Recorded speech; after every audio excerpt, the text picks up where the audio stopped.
What's up, everybody? This is Kieran Henry, so as known as the Obsessive Compulsive Gamer, the O.C.G, and hopefully I'm live with Donkey Kong Country 3.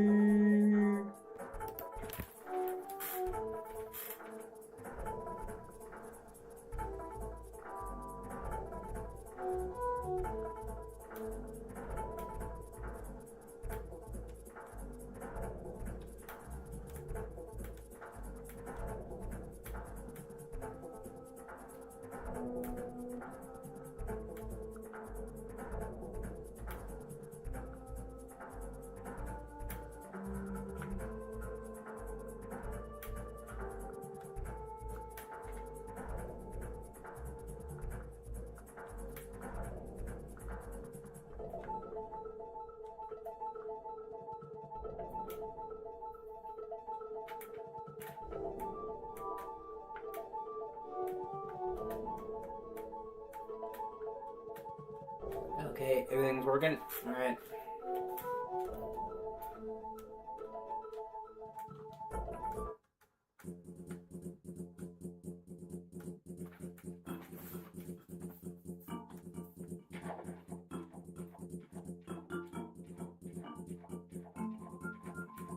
Oz's blockade, okay?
Really?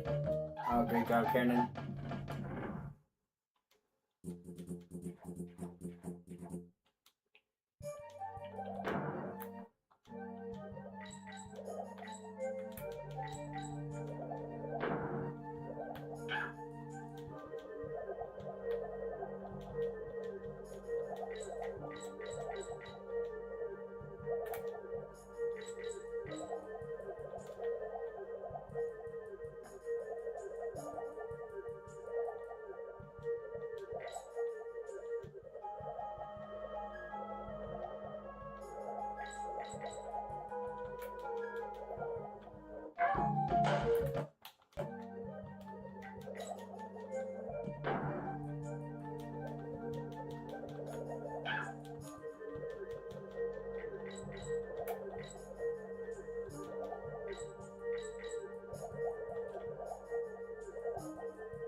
Oh, hey, it's good to see you, man.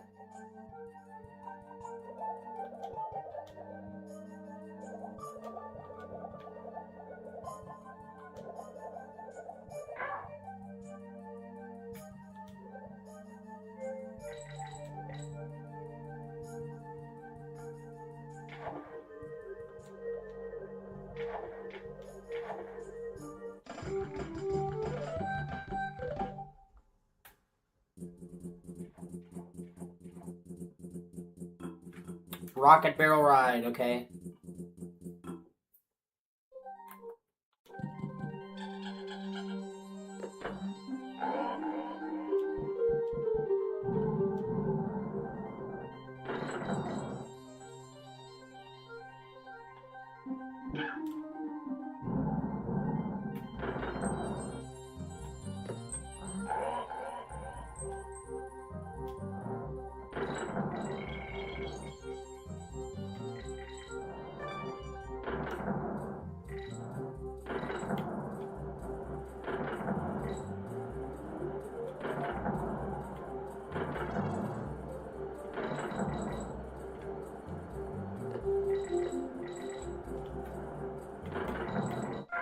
Well, fuck.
Yeah, I'm not a big fan of that type of mentality, if I'm honest with you.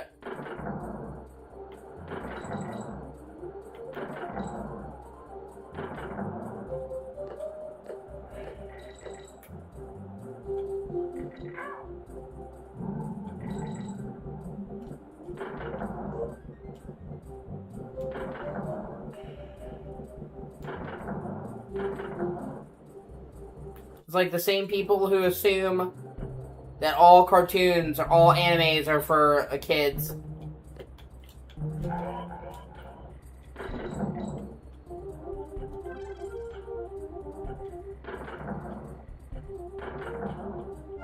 It's dumb.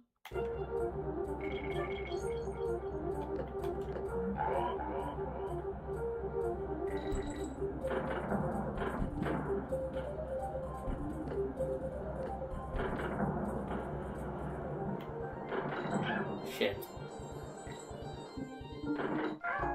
Wow.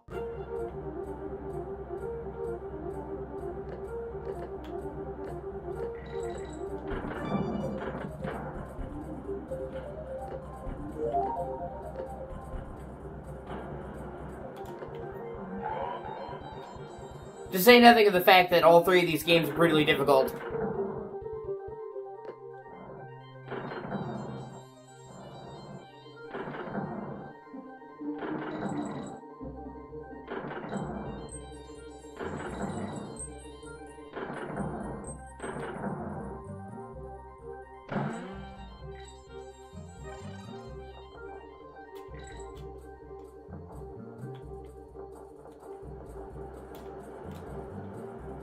I think most kids would have a hard time beating these games.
And besides, like, even if it is for kids,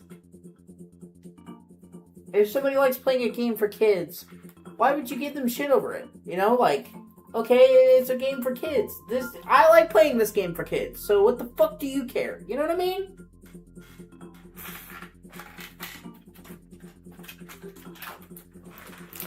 And if they get fucked. Oh my god, my OCD is being a whore.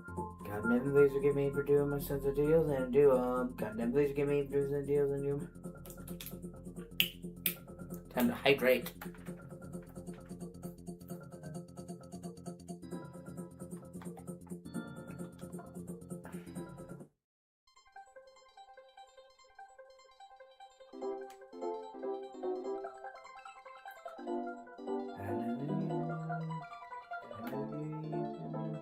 And I love the fact she's playing a fucking 64.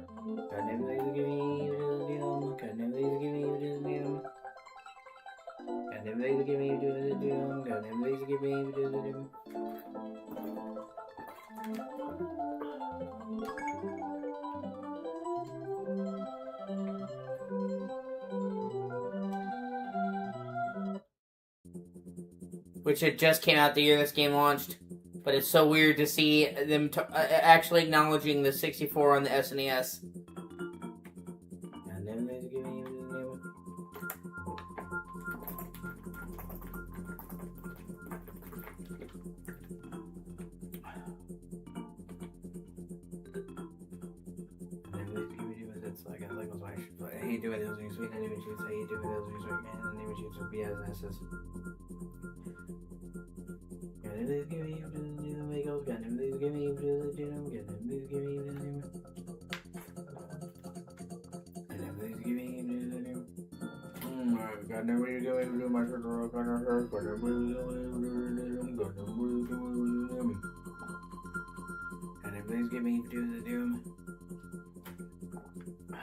Honestly, people used to say all of gaming is for babies.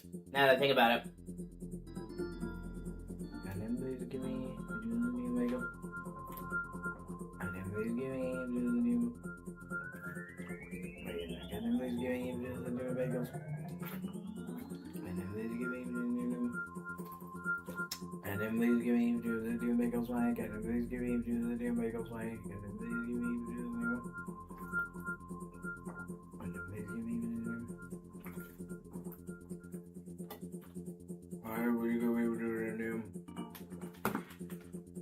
Oh.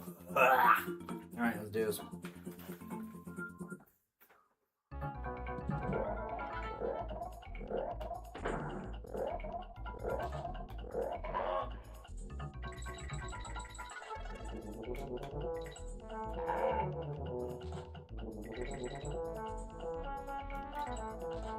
See, like, there are parts of the soundtrack that are really good. And then you get music like this that's just the most generic fucking shit.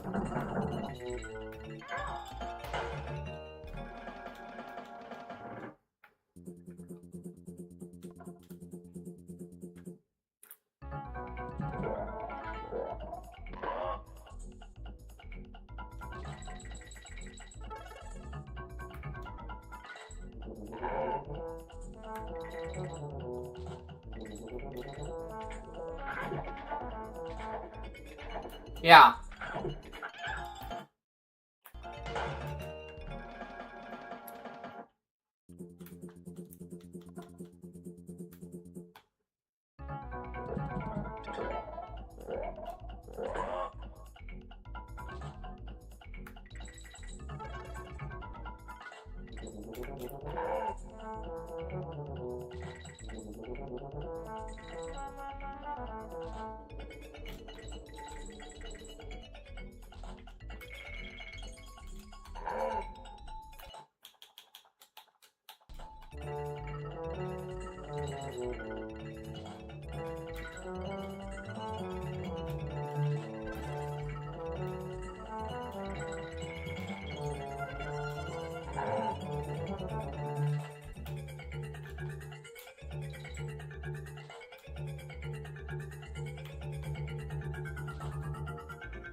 Ah, shit.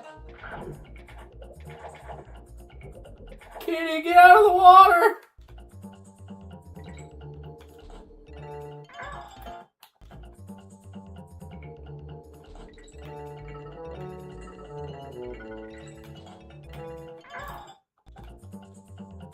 Well, the thing is about games is it's just like movies. An incredibly wide range of genres.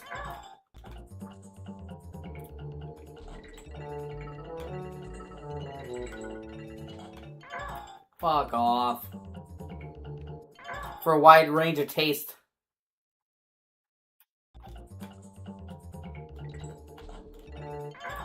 God, that's tricky.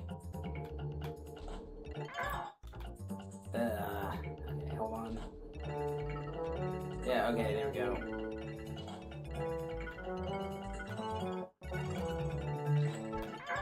Well, I got it and then I died. Give me a break.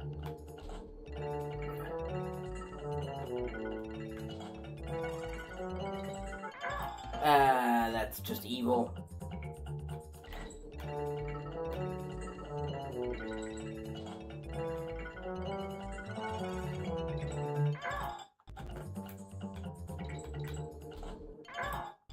Oh, fuck you.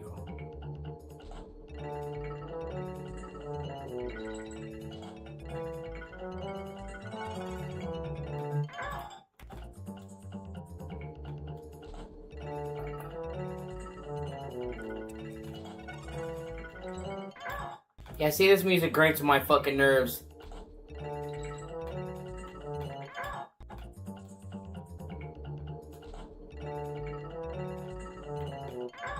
Oh, God.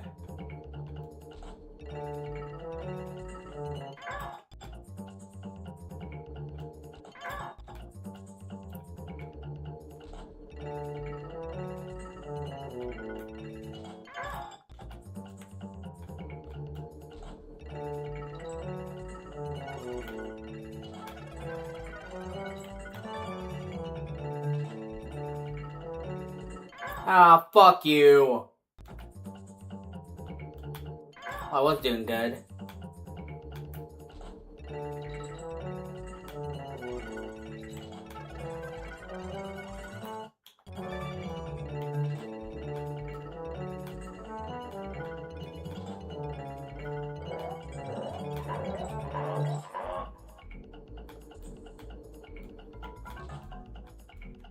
There we go.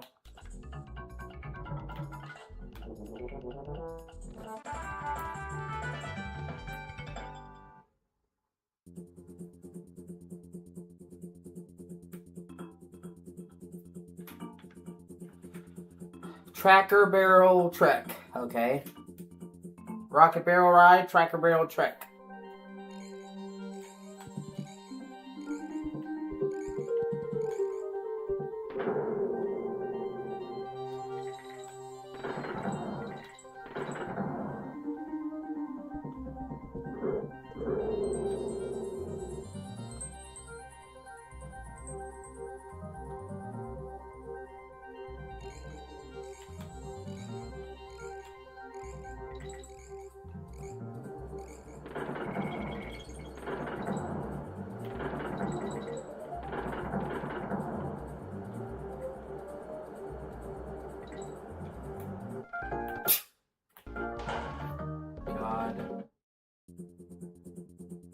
Oh well, shit happens. What are you gonna do?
Ugh.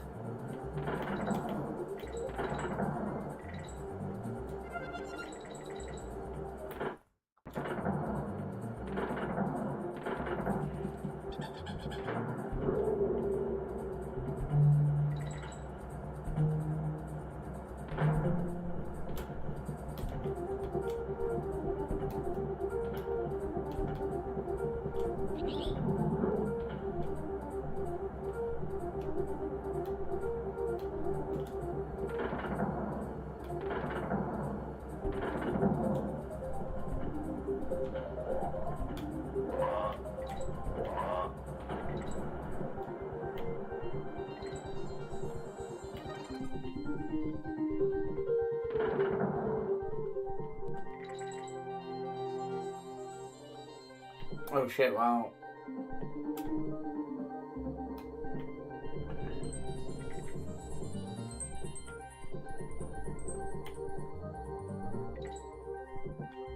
God.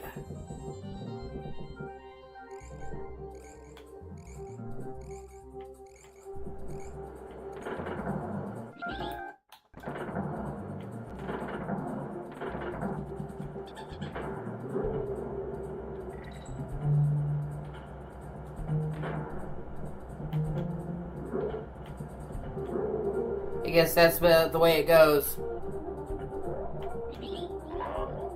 Something new comes along, and people are inherently mistrustful of it, and then they vilify it.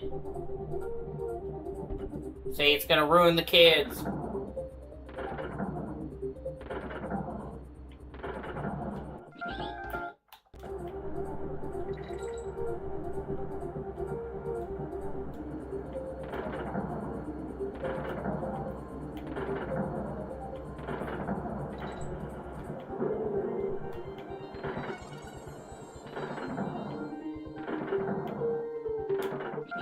Fuck.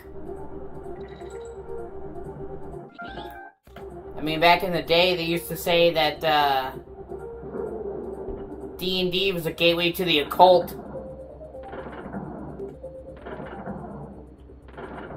It's just so fucking ridiculous, man. That's why you should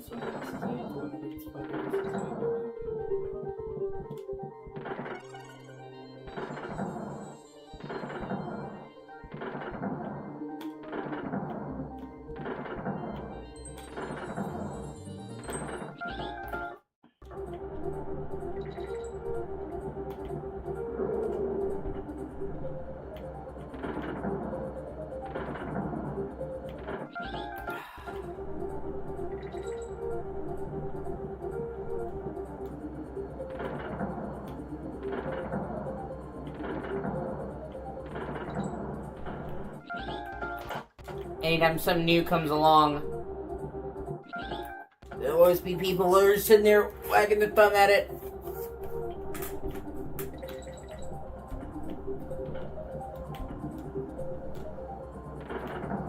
Ah, fuck off. Now, gaming is the highest grossing entertainment media, more than movies, more than music, more than anything.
Fish food frenzy. Oh, sounds great.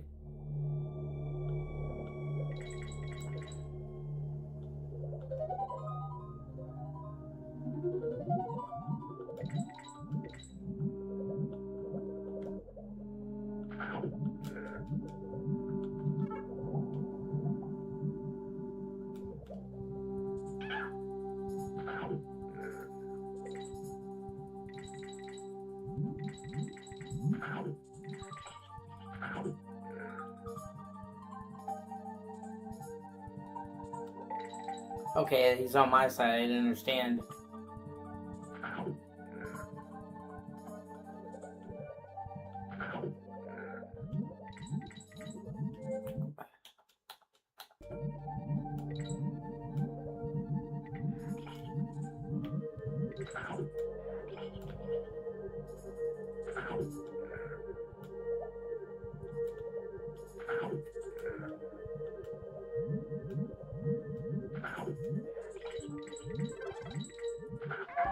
Shit.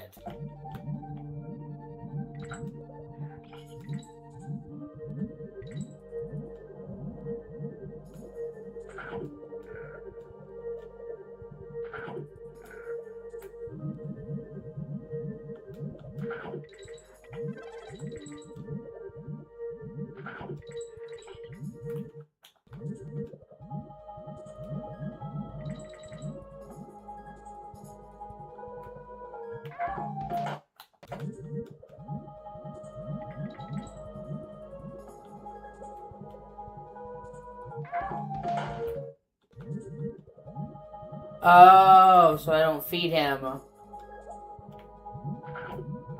He eats me. Okay.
Squirt Showdown.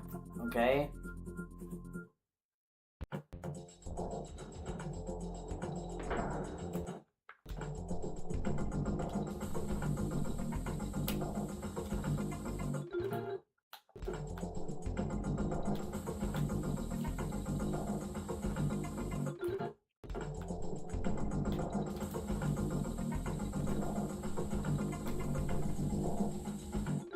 Alright.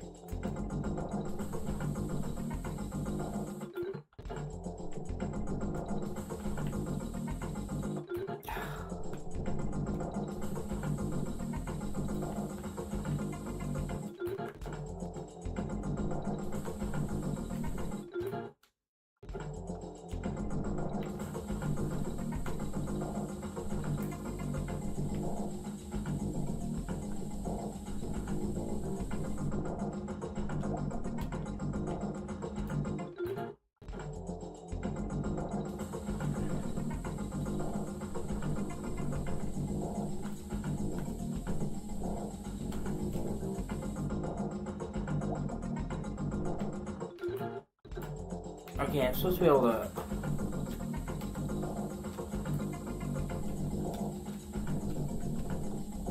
get water from a waterfall for this.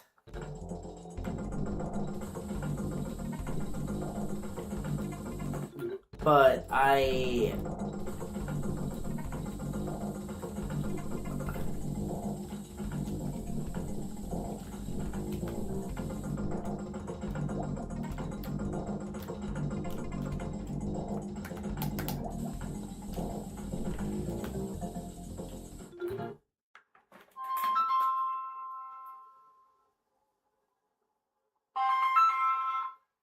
What's up?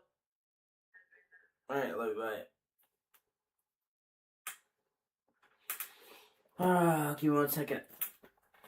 Fuck, I'll be right back. I need to take my medicine. Otherwise the voices come back.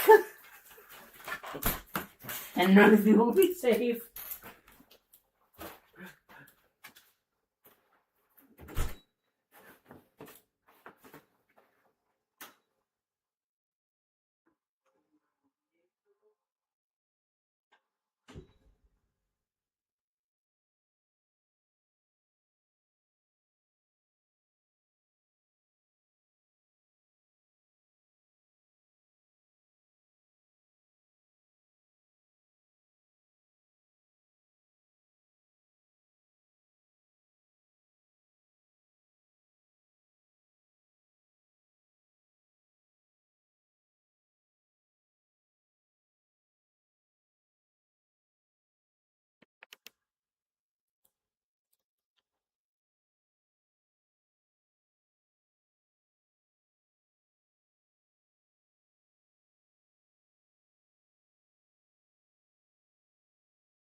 God in heaven, Lord, for me, God in heaven, only God in heaven, I feel sin for me, Jesus.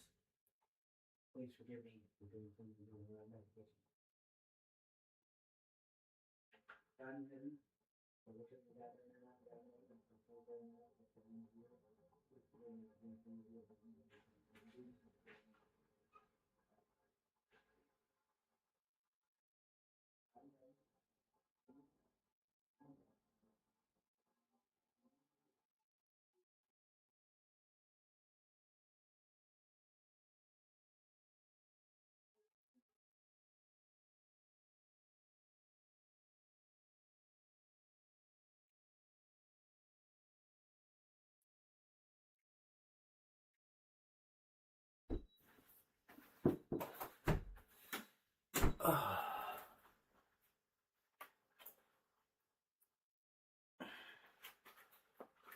Sorry about that. I have to take my adult medication.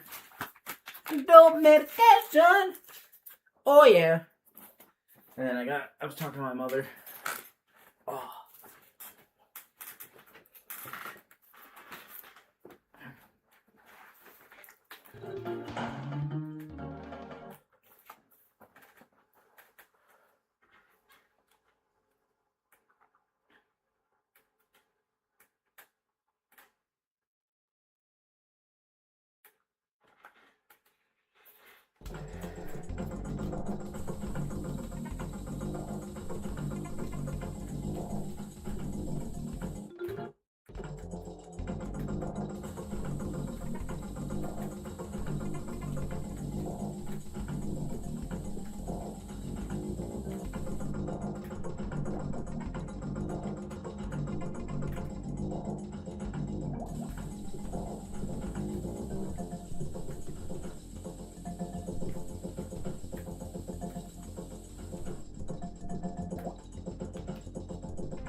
Yeah, I have to Google because I've even read that you can fucking get it from the waterfall, get water, but I'm not being able to.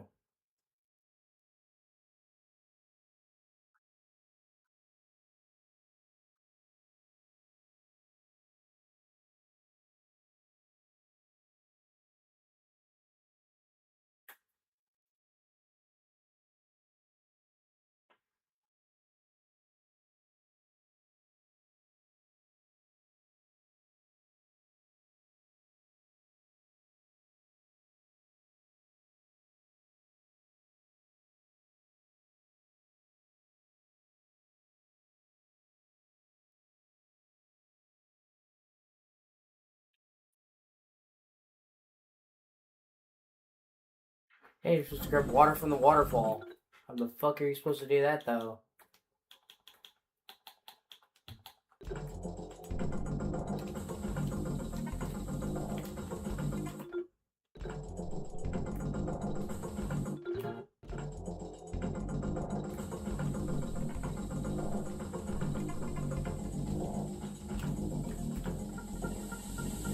Okay, you have to press... You have to press down. You have to press down to get water from the waterfall in front of you, man. That is so fucking stupid.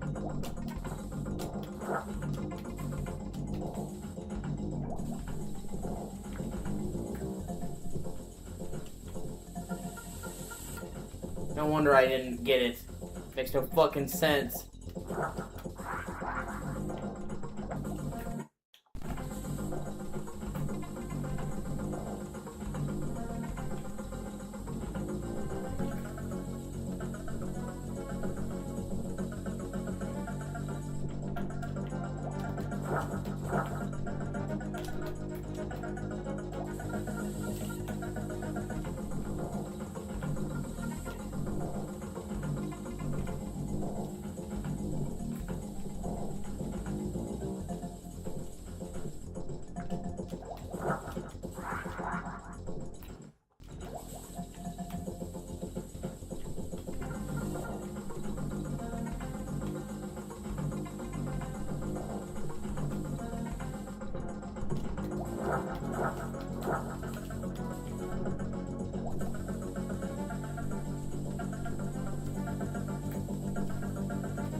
Mykonos.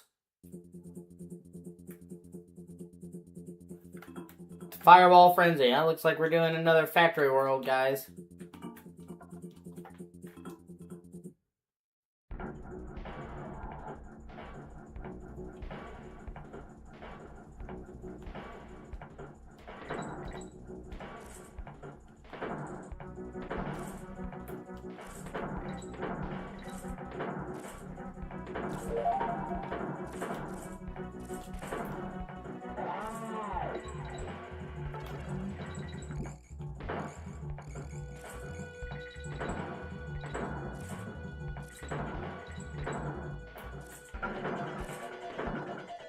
Oh god, we're just having straight up cauldrons of lava, okay.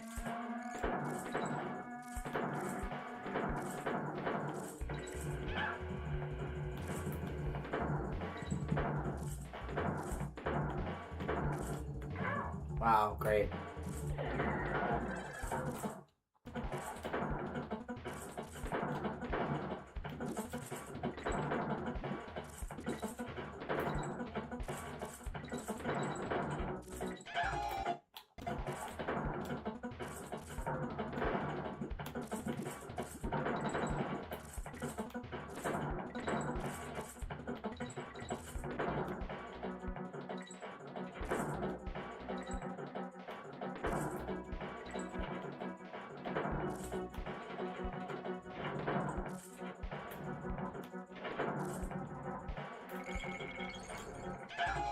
Fuck off.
I didn't think that thing was gonna fire 3 at once. What a bitch.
that last one's gonna be a fucking doozy.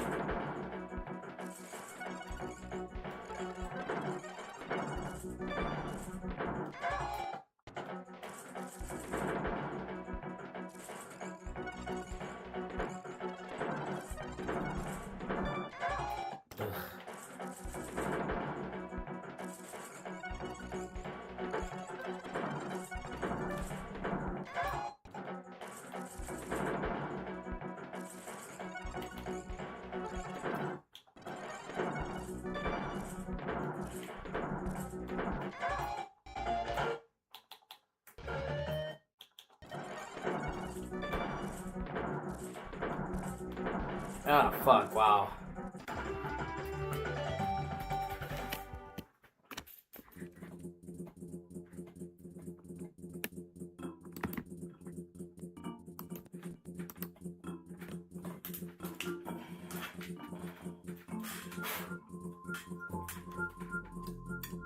None of these give me... Do the bagels.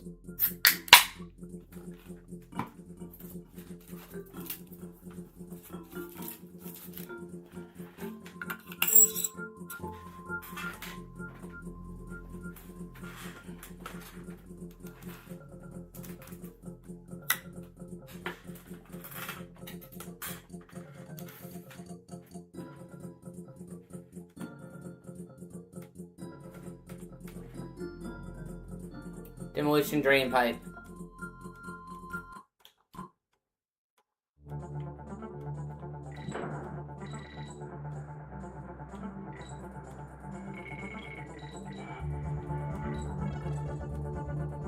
Oh shit. Oh fuck.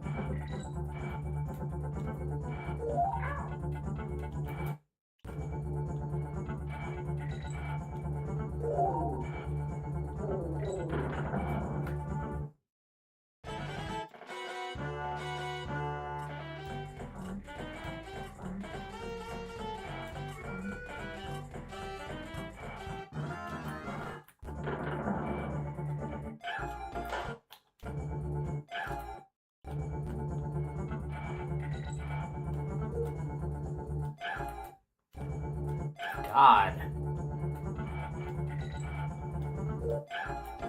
So this shit's fucking brutal.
Ripsaw Rage, okay.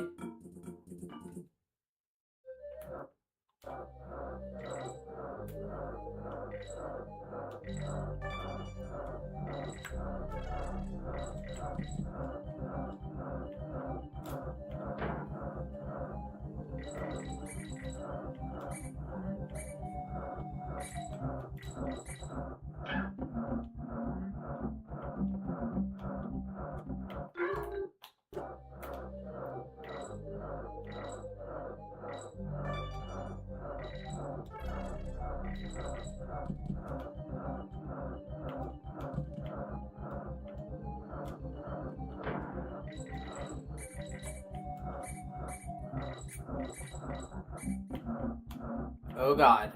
Oh shit.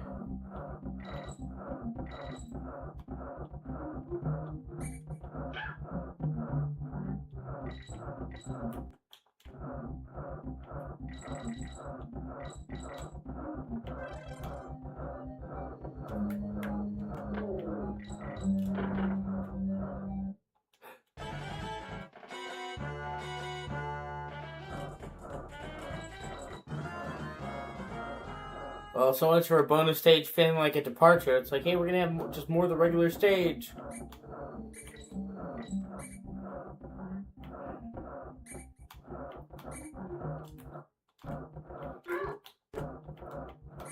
Oh, God. Dude, that's fucking brutal. What the fuck? Holy shit.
Holy fuck.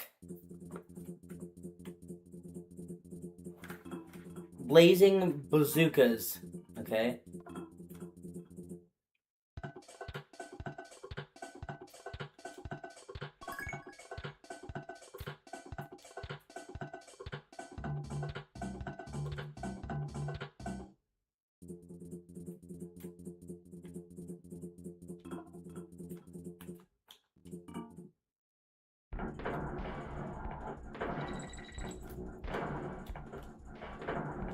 They really did mean fucking bazookas. But, well, you know, my thing is, like, why have bazookas and shit, right? That fire barrels.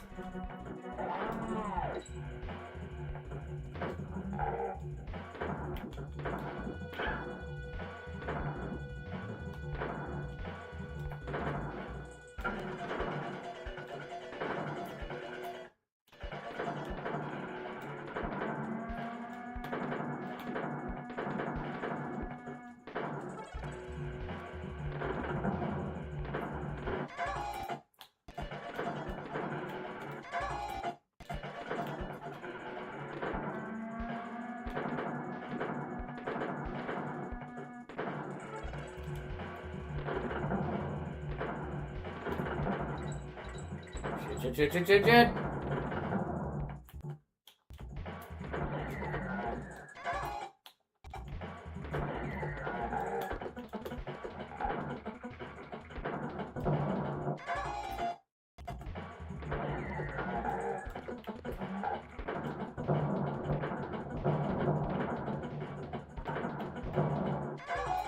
Really, bro? The fuck?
Oh, yeah.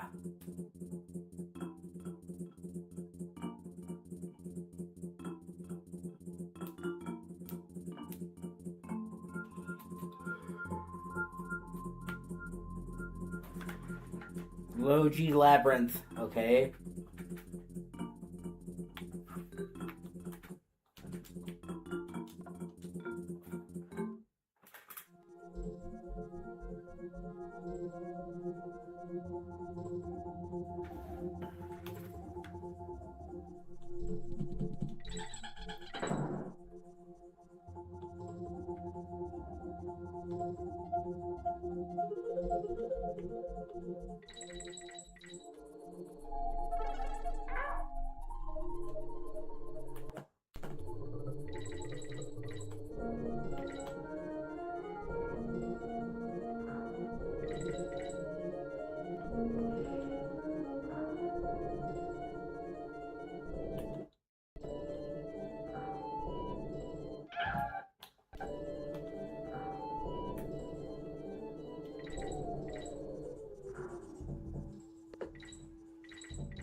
Ugh.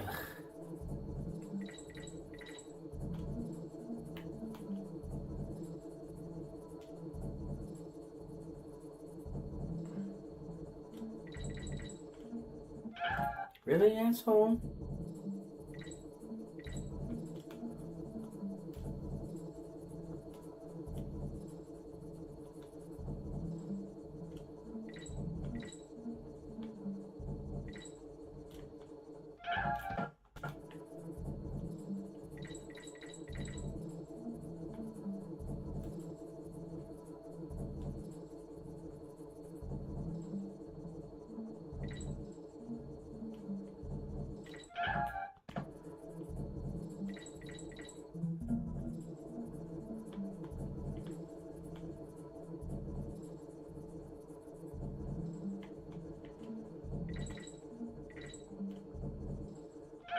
Oh my god.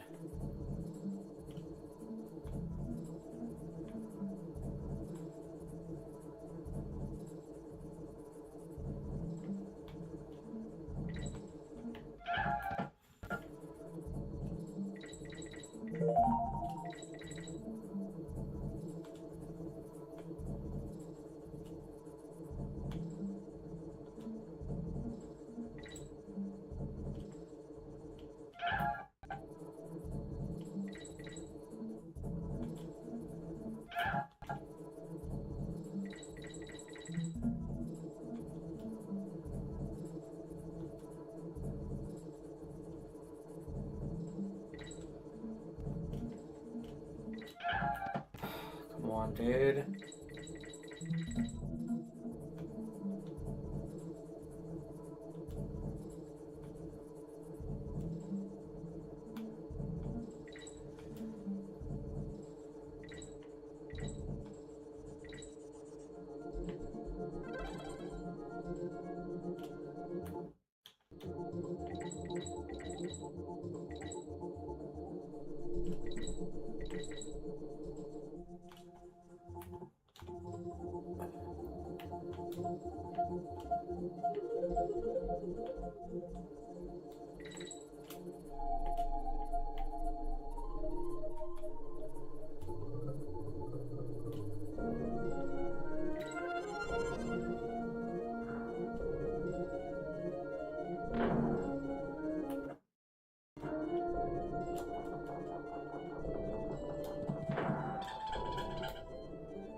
Oh, okay.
Oh shit, wow.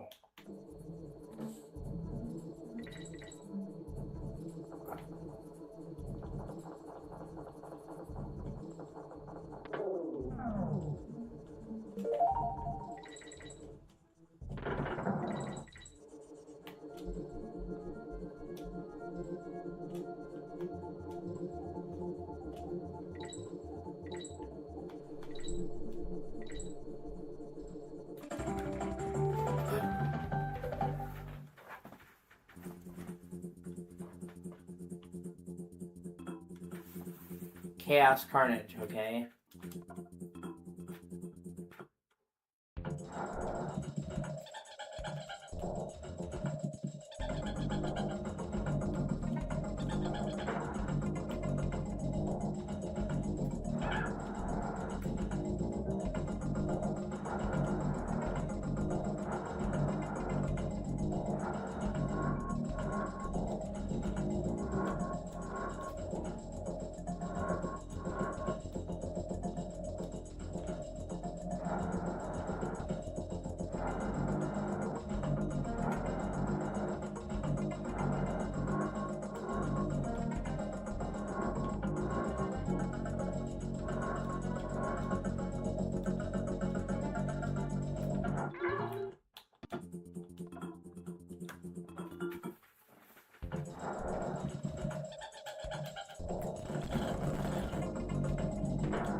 Ah, fuck off.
Ah, you fucking...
Oh, fuck off.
K3.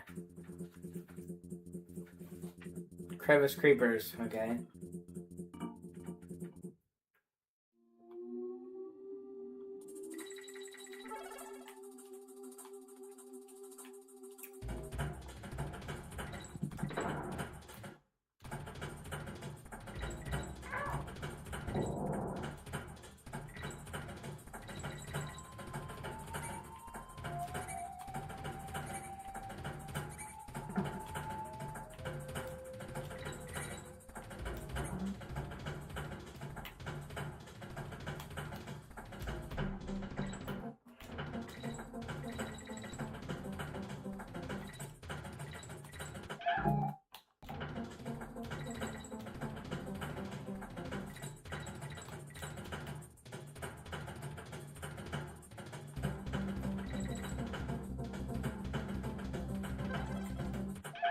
God.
Tearaway toboggan.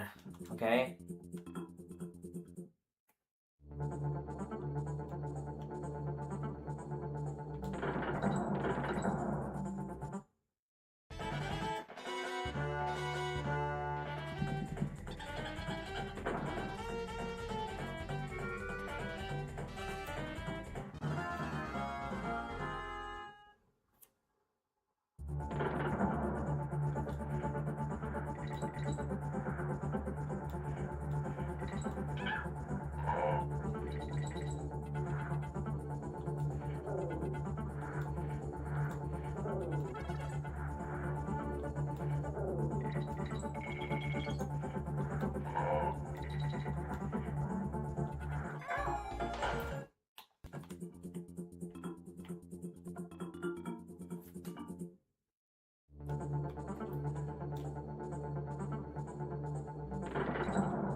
Oh, fuck off.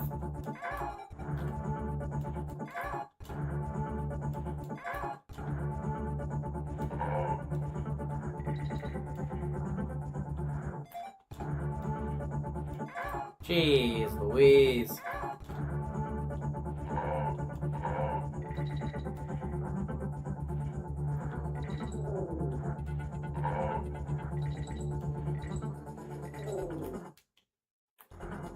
Fuck a duck.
Fuck.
Barrel drop bounce, okay?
Oh, come on, bro.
Yeah, fuck off.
Oh my god, this fucking sucks.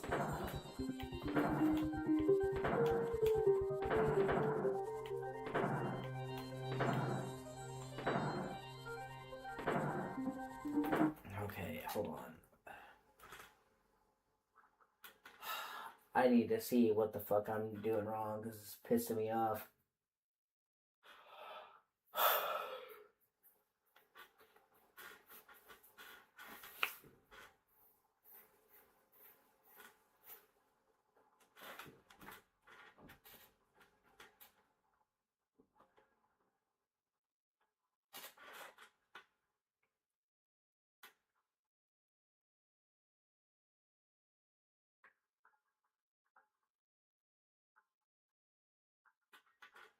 And then this doesn't need them, got them, this doesn't need them, got them, this doesn't need them. Got them, this doesn't need them, fuck. Got them, this doesn't need them. Got them, this doesn't need oh, fuck it, got them, this doesn't need them. Got them, this doesn't need them.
Yeah.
Turns out it's actually really hard to do this part with the kitty. So that's kind of what was fucking me.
Alright.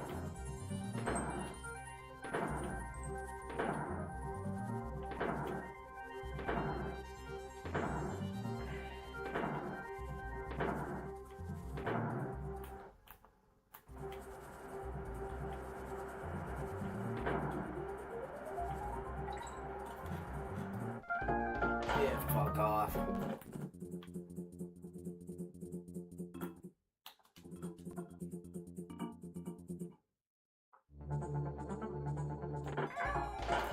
That's my bad.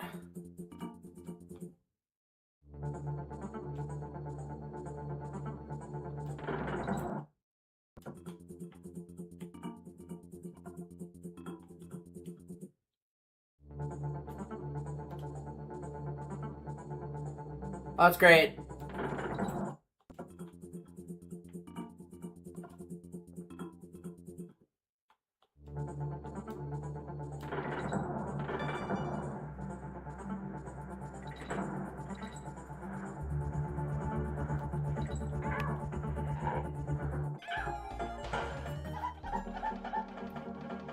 They had to significantly change up the finale from Metal Gear Solid 2 at the last minute.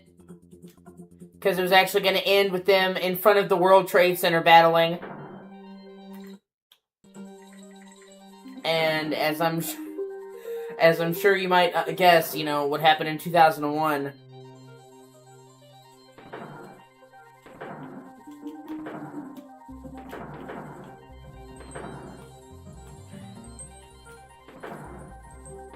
Same with GTA 3. They actually originally had the World Trade Center in GTA 3, and then they removed it.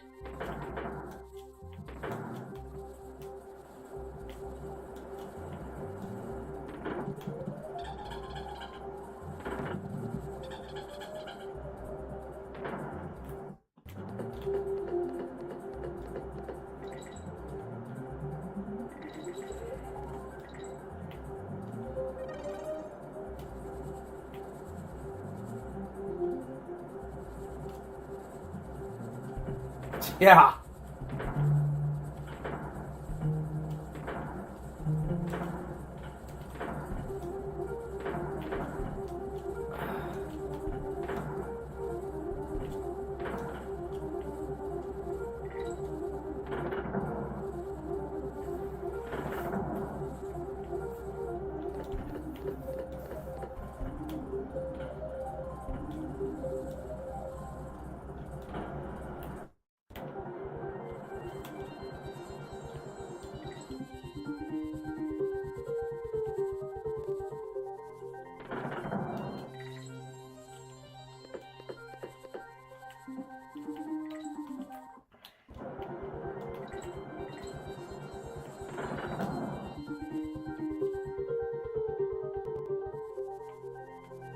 Yeah, well, it's deliberately meant to be reminiscent of Metal Gear and Snake.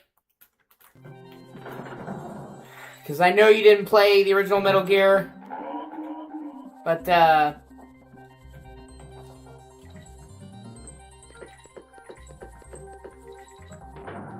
in the original Metal Gear, Big Boss took on a bunch of kids from Africa into outer heaven and trained them to be soldiers, like orphans.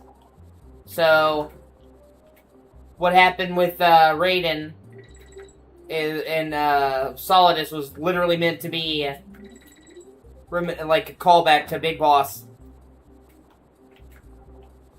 And it kind of feeds into the whole theme of they're trying to make him into the next Snake.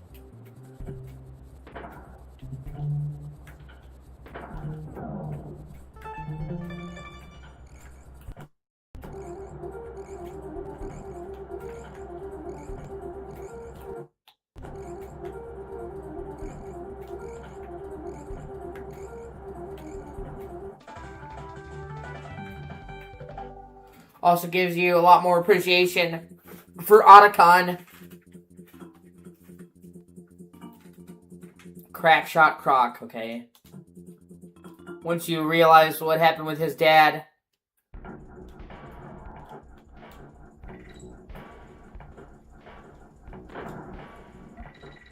And his sister. The whole thing with that was really fucking sad.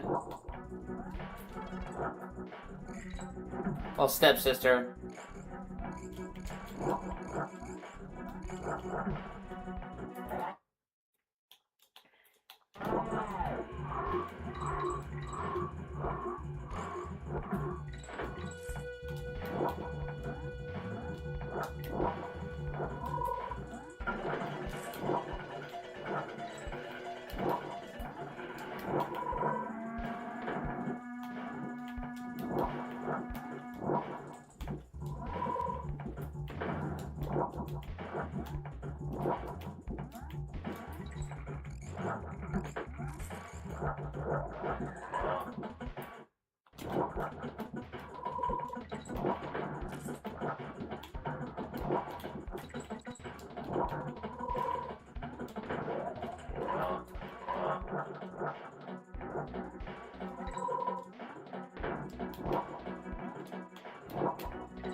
Shit.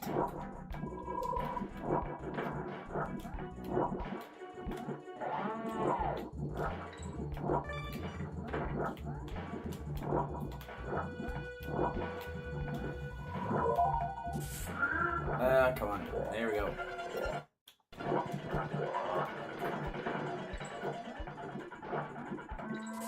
Yeah.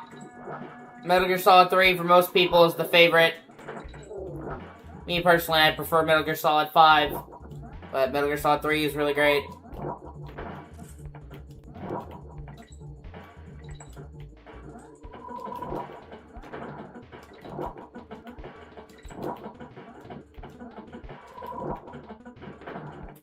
It actually does, by the way, have Raiden in it.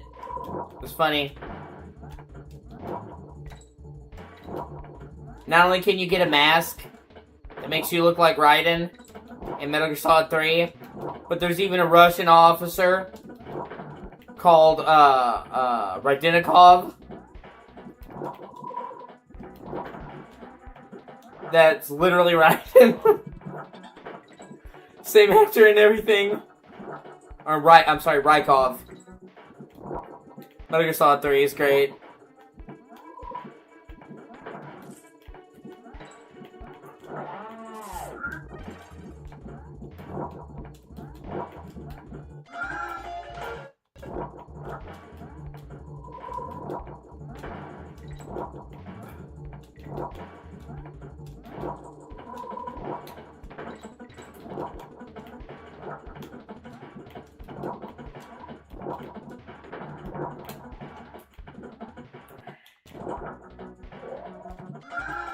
Yeah, and like, if you wear the Raiden mask, and then like do Kodak calls, pretty much all the people on the radio make fun of him. They're like, why are you wearing that mask when you don't need to?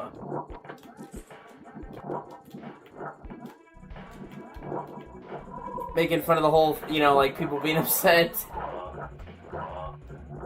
about Raiden.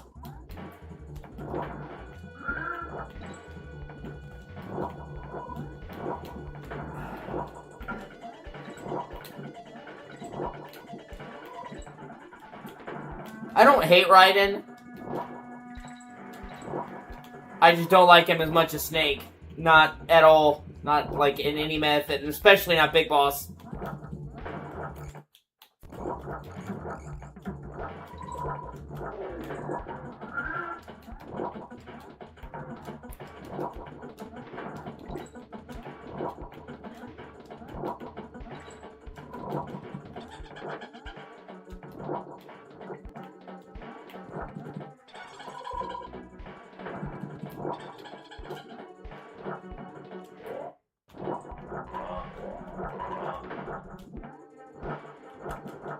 And while I think that Metal Gear Solid 2 is a better game in terms of gameplay because they made a lot of improvements, I still prefer the first Metal Gear Solid overall, especially story-wise.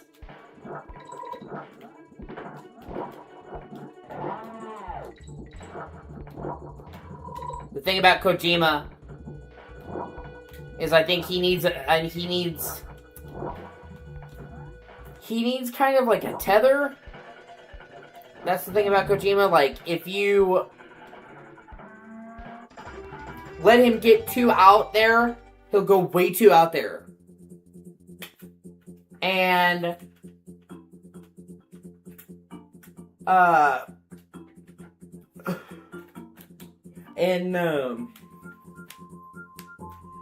he needs to be kept grounded. Metal Gear is always going to be out there, but with 2, I think he went too far out there. And I think with 3, he did a good job of reining it back in and making it more grounded, which part it helped that it was in the 60s.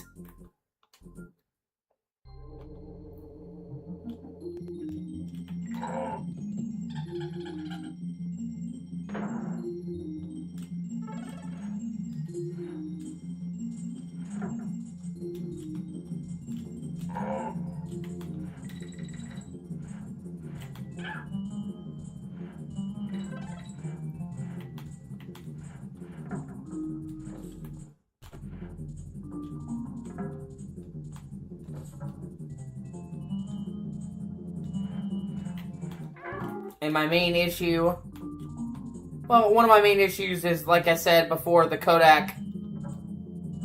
I feel like Metal Gear Solid 1 had an amazing Kodak cast. Like, Mei Ling made me I look forward to saving just to see her proverbs.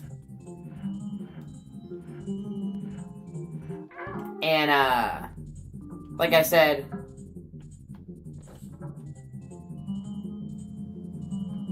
it's still not as crazy as Metal Gear Solid 2, I'm telling you. You'll see when you play it, it's a lot more grounded. Like I said, it's not like grounded, it's just more grounded. Like I said, he's always going to be out there. I just thought he was too out there with 2.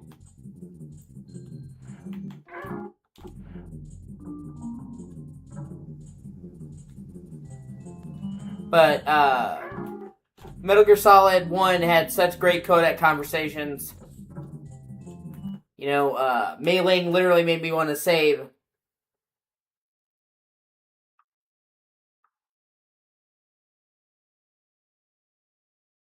Just to see what her next proverb was. Olga, Master Miller, and then, like I said, in Metal Gear Solid 2, it's pretty much just the fucking Colonel and Rosemary.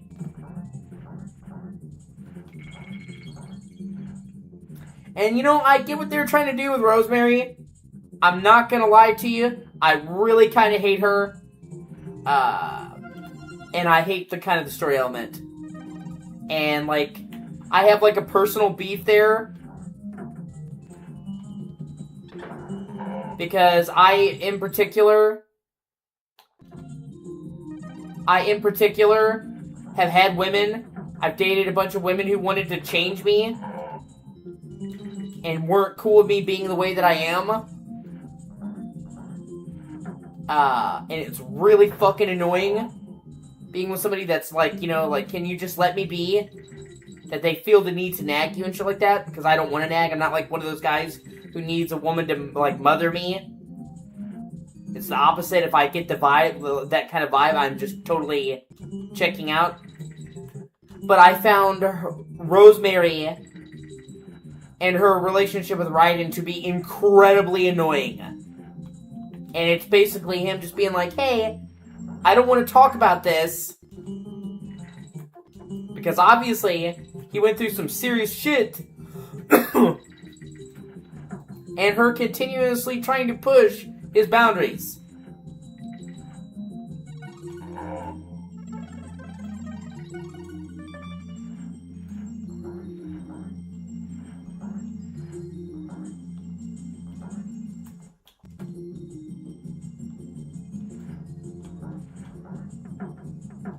And I pretty much just honestly came to hate her as a character.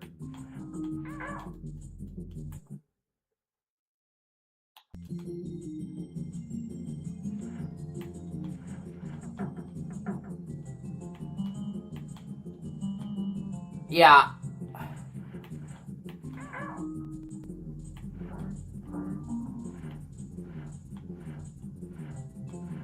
Oh my god, what the fuck?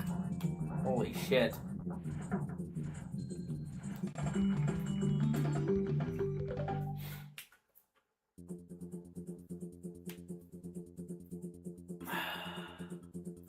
And I'll give you a couple of bits of trivia about the series that's kind of cool about MGS2.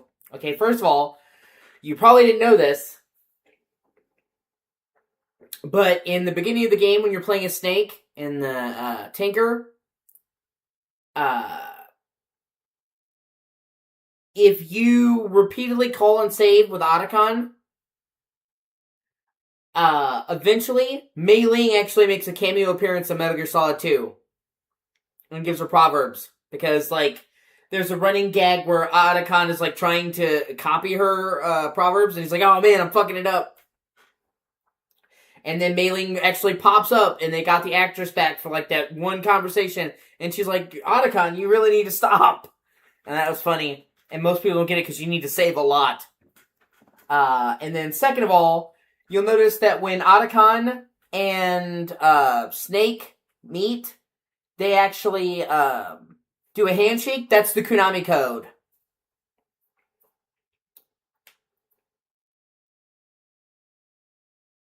Up, up, down, down, left, right, A, B. Start.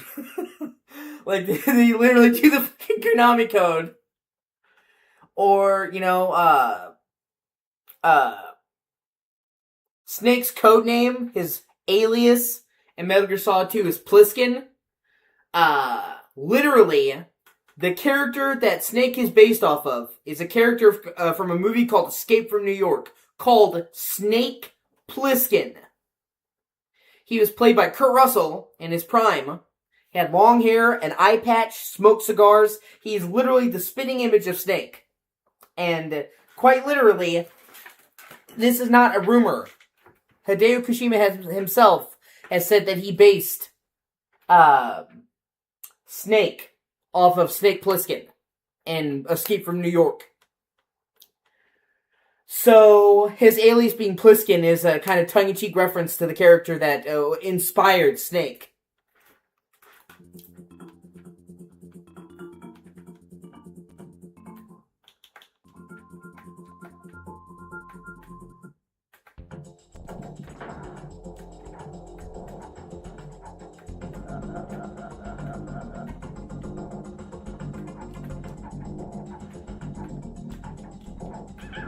Okay, we're just...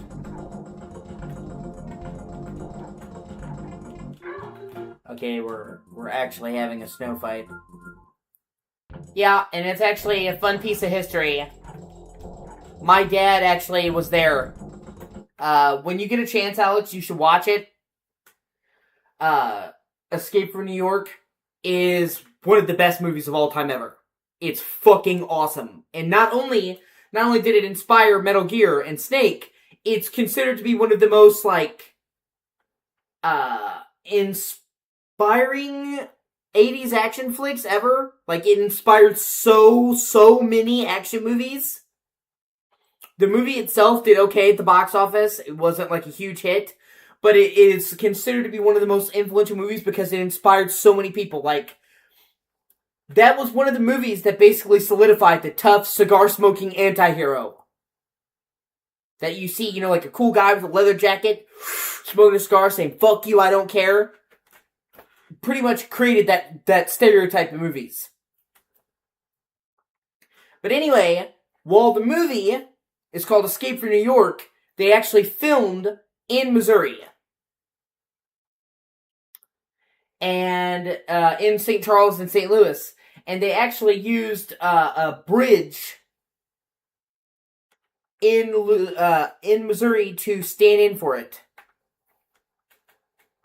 And my father actually got to go to the film set of that movie because he grew up largely in Missouri. And my dad actually got to watch them film a scene of that movie on a bridge in Missouri, and got to meet Kurt Russell. Which is fucking awesome.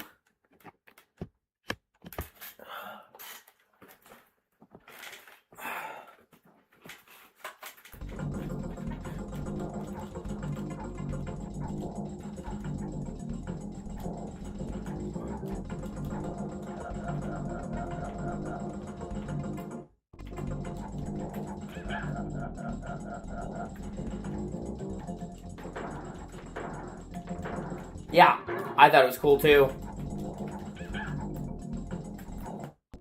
Because the movie had a small budget.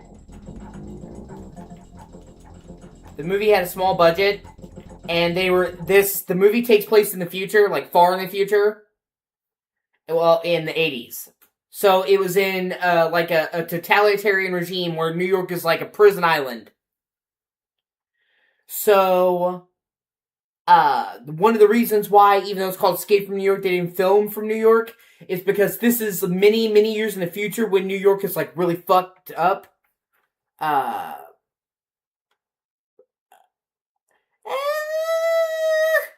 They're two wildly different types of movies, except for Kurt Russell being in both. And even then, he plays, like, two different types of dudes. I love Stargate. But, it's up for debate. I have to go with Escape from New York because I fucking love John Carpenter. Probably, arguably my favorite director of all time ever. John Carpenter is the fucking shit. But they did the movie with a small budget, and so they used a lot of practical effects. And because it was set in a future where New York is run down and it's a literal prison island, like Manhattan's a prison island, they filmed in the incredibly run-down neighborhoods in Missouri. That's why, so they could actually have real buildings and stuff like that. And there's a bridge in Missouri that looked very similar to a bridge in New York, which is why they chose it. But, John Carpenter is the shit. He came up with Halloween, the Halloween movies, Michael Myers. which is what you'll know of, even if you're not into horror, Alex, you know fucking Halloween. But he also did so many good horror movies and so many good action movies. He did John Carpenter's The Thing, which is one of my favorite movies, one of the best movies ever made. He did Assault on Precinct 13, a really, really good cop drama. Escape from New York. Big Trouble in Little Chinatown, fucking amazing movie. One of the best movies ever. They Live. Oh God, They Live is so good, dude.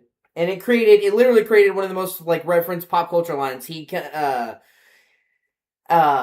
comes into the bank and he says, I'm here to do two things. Chew bubblegum and kick ass. And I'm all out of bubblegum. And it is to this day endlessly quoted. And it's been spoofed. In the Mouth of Madness, super great Lovecraftian movie with Sam Neill. Love Sam Neill. Like, John Carpenter is the shit. He did horror, did action, he did lesser known stuff. And overall, I like a lot of movies and a lot of directors, but I have to say probably John Carpenter is my favorite director. Because he did so many different movies.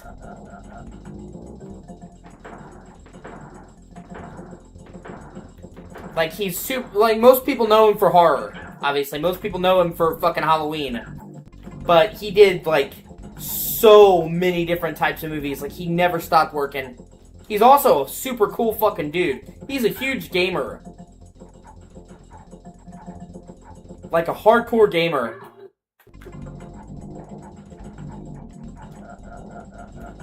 And he's like 80 years old. Like, he's in his 80s. And, like, literally, he's, like, talking about playing Crimson Desert and shit.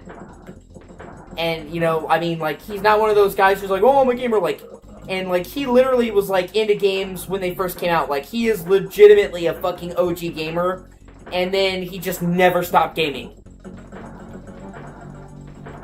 And, you know, you get a lot of, like, directors and actors who will say they're into gaming, and they're not really. He is in gaming.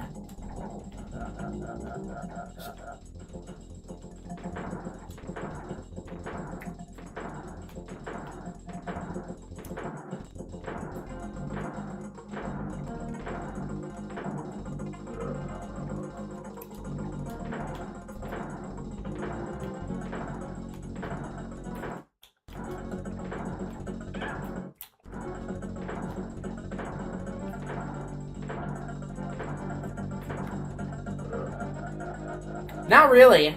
I mean, sometimes you do. I mean, it's not... I would say it's different for everybody. Some people... I have known people that got out of gaming. It sucked, but what are you gonna do? Like my mother. My mother used to game all the time with my dad, and in general, when my mom met my dad, she was gaming. And she was, like, playing Tetris while she was pregnant with me. You know, and my mom was just big of a gamer, and then I don't know why she just kind of got out of gaming. I've been trying to get her back into gaming, and then she kind of got back into gaming with Animal Crossing. Like, she put, like, literally 1,000 hours into Animal Crossing New Horizon. Like, she literally bought a Switch just to play Animal Crossing, which is cool, and I'm like, I kept trying to get her to play other games, and like, I know you bought it for Animal Crossing, but, like, I have Switch games that you can play. I'm like, you literally bought a game, you know, like, get some more money out of your system, but, you know. But, so, some people do phase out of gaming. Maybe it's they, like, a stage in their life, but honestly, most of the people don't. That I've talked to. Most of the people who are, like, hardcore gamers kind of stay hardcore gamers.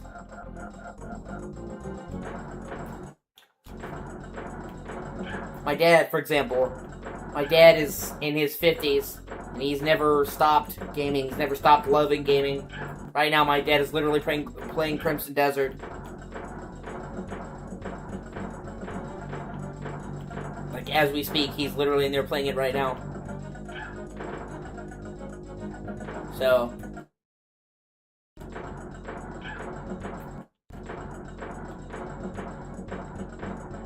Well, it's good to see you again, Dustin, and kind of random, oh my god. I would say the opposite of kind of aren't bad.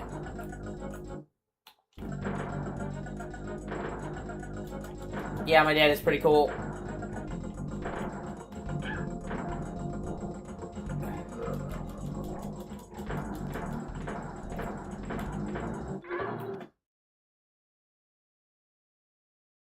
Oh, I'm sorry. I thought you were talking about Assassin's Creed. I apologize. I was like, why are you bringing up Assassin's Creed and then Animal Crossing? I'm sorry. I'm not a fan of... I'm not a huge fan of Animal Crossing because I'm not a fan of sim games, really. As I've stated before, I play games for the escapism. Yeah, see? Not Assassin's Creed or Ace Combat. Like, there's actually a strange amount of games that had the initials AC. I'm glad to see it wasn't just me that was confused.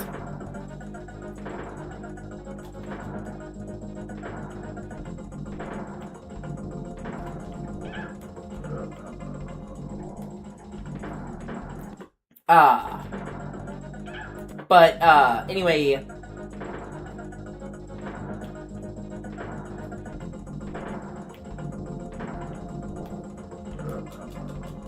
Oh my god. The main reason why I play games is the escapism.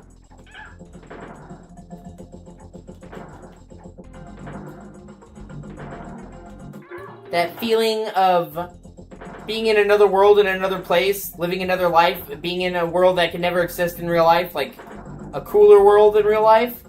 So, for me, simulation games where they, like, focus on the mundane aspects of regular life are, like, antithetical to why I play games. So, like, I'm usually into a lot of different game types, but one of the types of games that I'm really not into, is,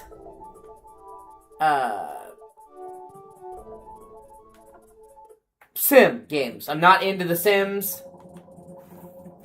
Buzzer Barrage, okay? I'm not really into the Sims. I'm not into Animal Crossing. I know a lot of people got really into, like, Stardew Valley. Like, so many people. I'm just kind of not into that.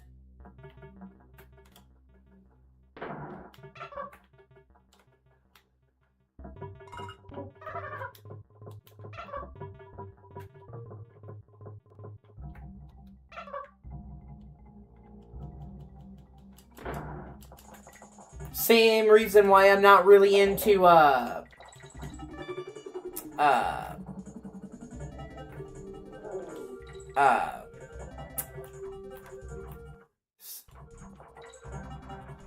of the reasons I'm not really into, one of the other genres I'm not really into is puzzle games.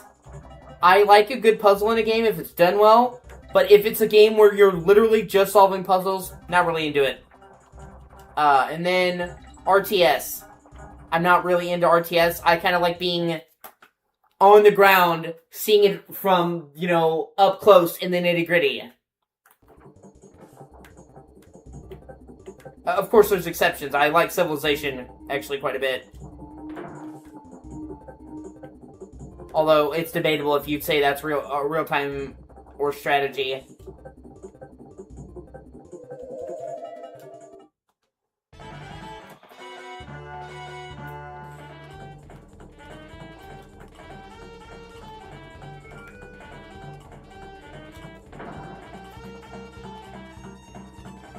And I don't care about the bonuses.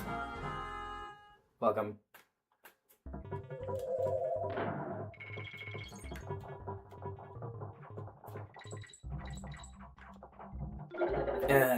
You bastard.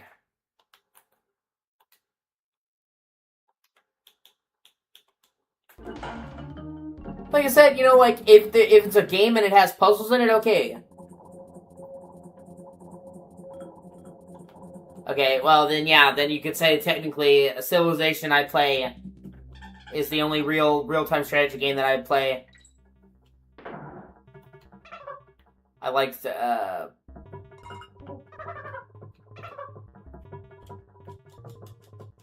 Civ. But that's really the exception. I don't play a lot of those games. Like I said, I don't really get into them.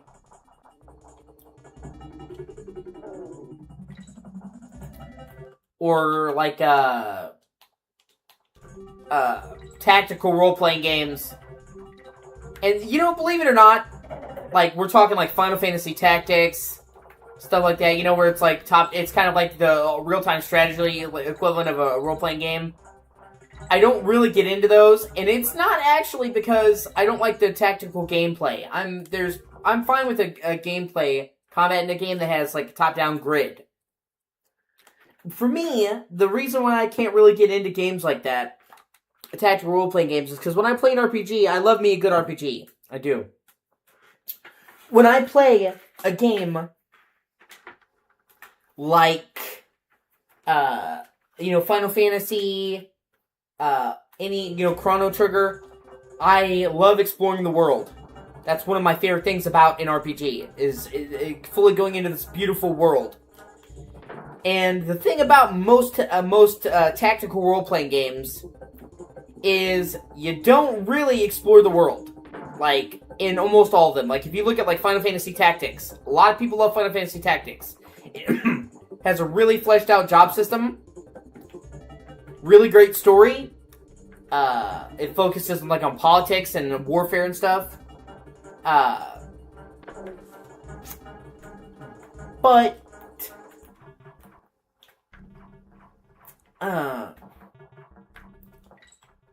in those games, there is no gameplay outside of battle.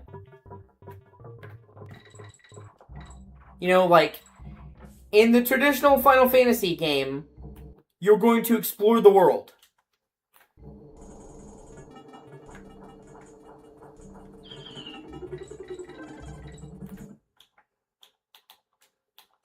You're going to walk around, you're going to talk to people, you're going to explore dungeons.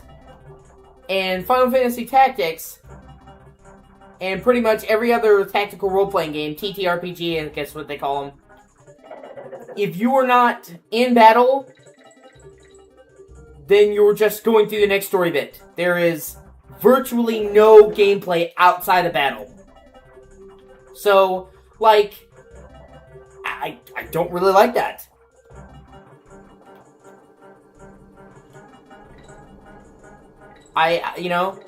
Well, actually, to tell you the truth, I don't really like games that are just battles anyway. Like, games that have a lot of combat, cool. But games that it's just combat, don't really get into them. Don't fuck with them. Like, you know what I mean? Like, even God of War, Ninja Gaiden, like, there's a lot of fighting in God of War, the classic God of War, classic Ninja Gaiden. I'm gonna play more Ninja Gaiden, actually, tonight. I'm actually gonna play I'm gonna start playing some 360 games. Play a lot of 360 games, actually. I can't really play PlayStation right now, because my controller's fucked up till I get another one. So, I have to make the best of the situation. And I thought, what way to make the best of the situation? Fuck you. Then play, son of a bitch. Then play Xbox games, so I'm gonna be playing Ninja Gaiden, of course, but I'm going to be playing a lot of other Xbox games, like original Xbox and 360.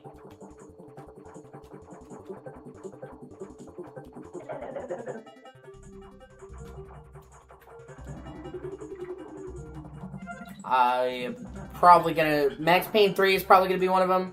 Probably Arkham Origins. Alex wanted to see me play Arkham Origins. It's been a while since I played it, and I'm thinking, fuck it, I'm already playing 360 games anyway, so...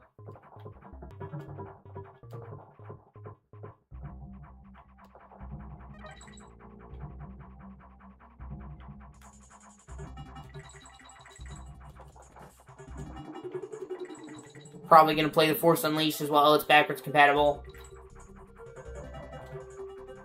And I haven't played it in a while. And then if I feel like it, maybe do The Force Unleashed 2. Both of them are backwards compatible.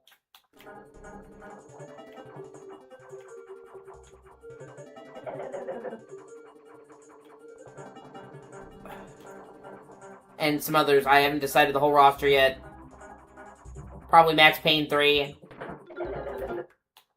I've streamed all of Max Payne 1 and 2 on the channel before a couple years ago, but I didn't do Max Payne 3 because they took them forever to bring Max Payne 3 to the backwards compatibility program, and then, for some stupid fucking reason, they blocked streaming. So, like, I already didn't really like, I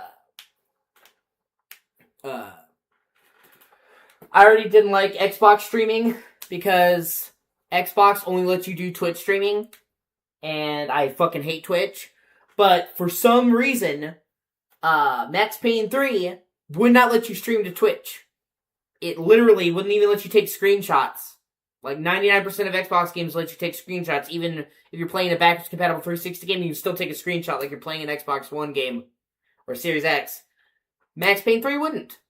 So, they made it backwards compatible, and I was going to stream it to Twitch at the time, and then I'm like, oh no, they blocked it. But now with my capture card, it doesn't matter, so I can do Max Payne 3 and add it to the list, since I've already streamed 1 and 2 on YouTube, and say I streamed the whole series. Probably gonna do Fable. It is weird, yeah. Well, they literally brought it to modern platforms, and then they blocked the shit on modern things. And like I said, it's only a couple of games that did that. The vast majority of games didn't. I don't know why that they did that. Why they would bring it back and then block it from streaming. It's fucking weird. But now that I have a capture card and I'm using that on my Xbox, it doesn't matter. It bypasses it, so I can finally stream it, so might as well. Probably gonna do Fable. I wanted to do the original Fable, but it's having issues on my computer. My computer actually, despite my computer being ass, it actually has more than the proper settings to do it, but it's one of those games where it's old, doesn't run properly in a lot of PCs. So, I'll probably just say fuck it and do the remake of Fable 1, Fable Anniversary. I'd rather, I'd prefer to play the original one for nostalgia. Because I played it growing up. I played it growing up. But if I had to choose between playing Fable 1, if I had to choose between playing Fable 1 and the remake or not playing Fable, I'd rather play Fable Anniversary than not at all, so. Because the whole Fable series is backwards compatible on Xbox, and I really want to play them, especially Fable 2. Fable 2 is fucking awesome. One of my favorite games. I like the whole series, but I think Fable 2 is overall my favorite Fable. But I don't want to play Fable 2 without playing Fable 1, so I'll probably just say fuck it and play the remake of 1 and then just move on to Fable 2.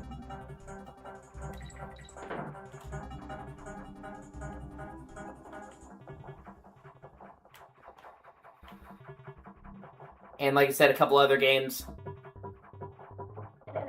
Maybe Lost Odyssey. I was talking about Lost Odyssey. It's one of my favorite role-playing games of all time ever, and it's 360 exclusive. But thankfully, they made it backwards compatible on Xbox. So, I cannot sing the game's praises enough. We'll see. I have to decide. Those are some of the ideas. And like I said, right now I can't play Sony shit because my controller's broken until I get another one. So if I'm gonna be on Xbox, I might as well make the best of Xbox and play Xbox shit. So.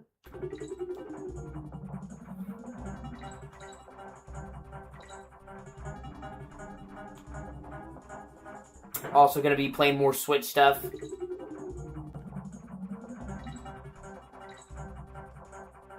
My mom has a year online pass to Switch Online.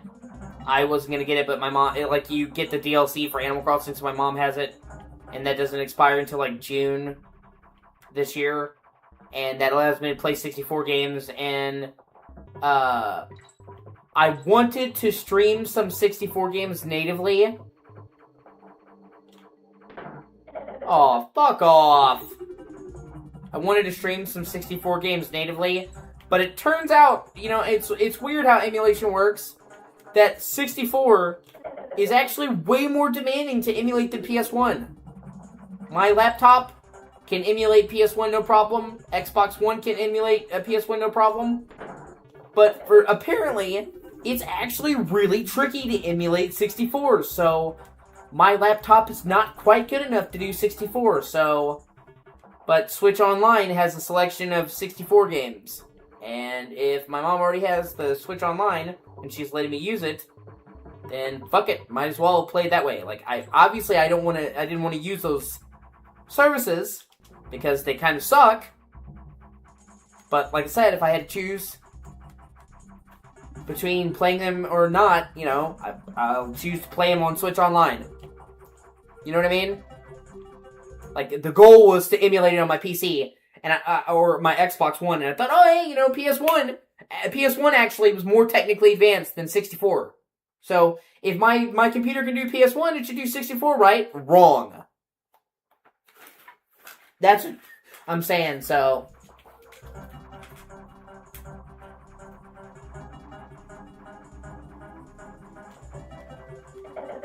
Shit. And so, there's a couple of games I wanted to play there. Ocarina of Time, I could see myself playing. I haven't played Ocarina of Time in so many years.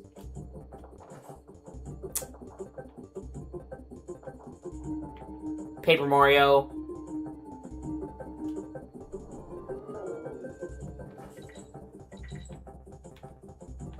And funnily enough, I'm actually able to play a good chunk of 64 games on Xbox.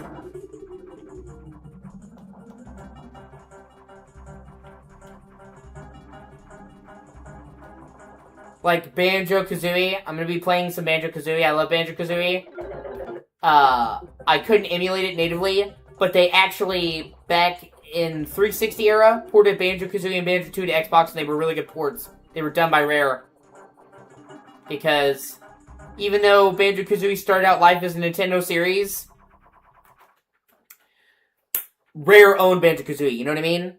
They made Banjo-Kazooie, so they owned it, so they brought them to Xbox, so technically it's a 64 game even though I'm playing an Xbox port of it. But it's a really good port. So... Or same thing with GoldenEye. I can't emulate 64, but they brought GoldenEye to Xbox One as part of Rare Replay. So I can play the Xbox One version of it. And then Perfect Dark, they brought that to 360 and Xbox One. I can play that version, and it's actually a really good version. And even Conker's Bad Fur Day. They brought the 64 version to Xbox. Oh, come on. What the fuck?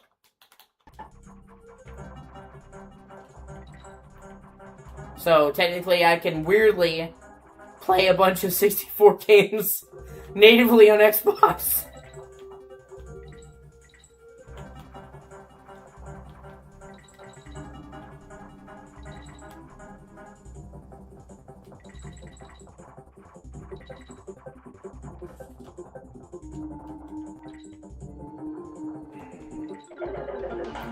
Fuck a duck.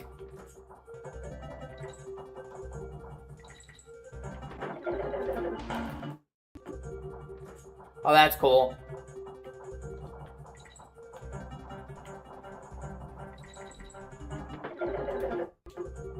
God, I'm not a fan of this level.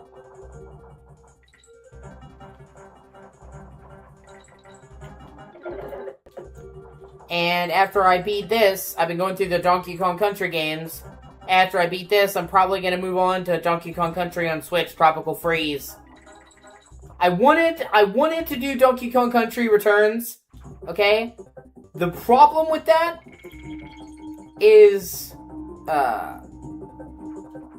Donkey Kong Country Returns is only on Wii, 3DS, and Switch, and for Wii, I can't emulate Wii anymore. Originally, I could on my Series X. Xbox One's not strong enough to emulate Wii. 3DS, I have it on 3DS, but it's a nightmare to capture it. And I'm not paying $60 fucking for it on Switch. Not doing it. Literally. It's not even like, even if I had the money, it would go towards other games, getting a controller. But let's say that I had the money and I didn't have to get a new controller.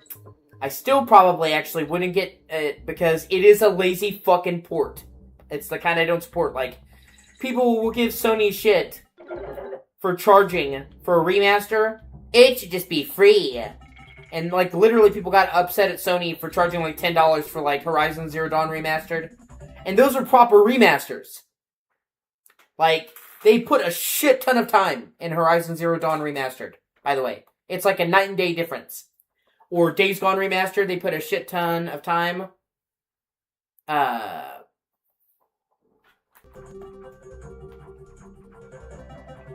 have to look into that.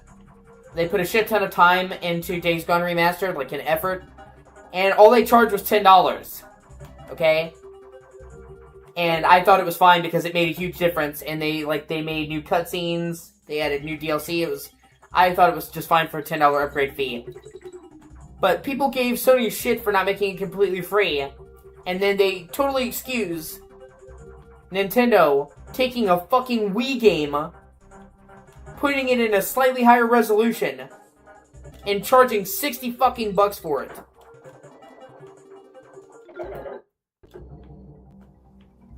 Literally, Donkey Kong Country Returns on Switch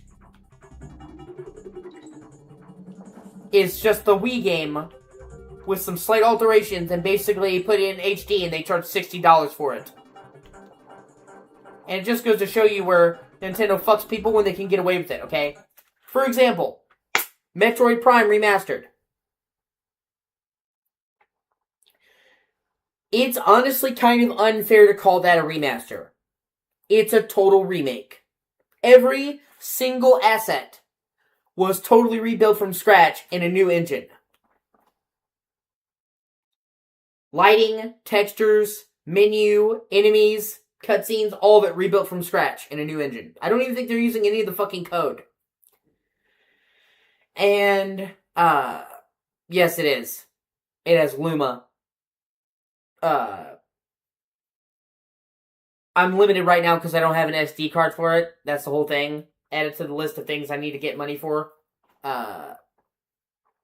So, Metroid Prime Remastered is basically a full-on remake that also dramatically improves the gameplay. And I could, like, literally, it dramatically improves the gameplay. It's not just graphically. $40. Donkey Kong Country Returns, simple port. They took a Wii game and put it in HD, $60. So, that's Nintendo saying, oh hey, people love Donkey Kong, so let's fuck them. And then literally, during the same time period that people were saying, oh my god, a $10 upgrade fee for a remaster? That's outrageous. And then they were condoning Nintendo making a fucking Wii port, a quick and dirty Wii port. Not even like they put a lot of effort into it. For full price. The hypocrisy is insane. So, like, even if I had the money, I'm not going to support that, man. So, as much as I wanted to play the whole as much as I wanted to play the whole Country series, I'm probably going to end up skipping Returns and just going to Tropical Freeze.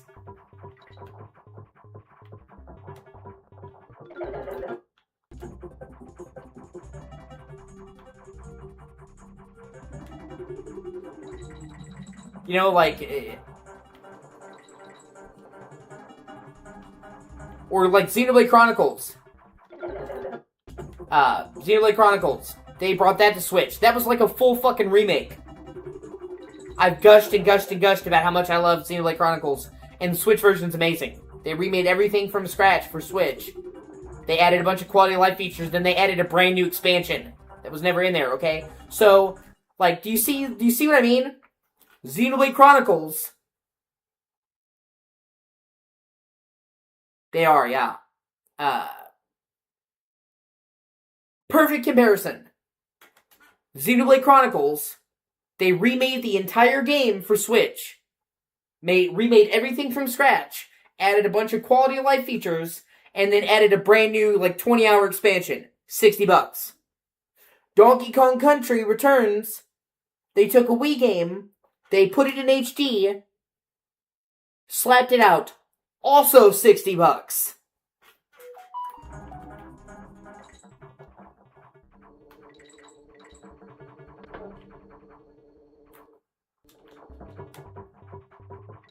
So that's basically Nintendo saying, man, people really love Donkey Kong, so we can fuck them with Donkey Kong. But less people like Metroid, so we can't get away with it, so we'll do that. I mean, I'm not complaining that Metroid Prime Remaster was $40. I was happy that Nintendo didn't overcharge. But I'm saying, you can clearly tell they're like, oh, this is the big boy Nintendo IP, so we're gonna fuck people over. Literally, it really pissed me off. The first game that Nintendo ever made that was $70 was Tears of the Kingdom. And I'm not talking about the Switch 2 port, I'm talking about literally on Switch. And it's like, okay, so every other Switch game is $60, but you're making it $70 for Zelda. Because you know people will pay it for Zelda. You're literally saying, okay, we're gonna make this $70 because we can get away with it. And don't get me wrong, it's not like the game you're getting ripped off. I still bought it at launch. Because the game is fucking enormous. You're getting your $70 worth. But I'm still saying, they literally charged it $70 for Zelda because they knew, ooh, it's Zelda.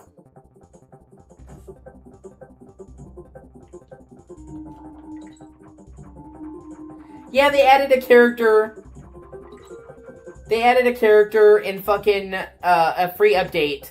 But it's still not justifying the $6 sticker tag. Fuck them.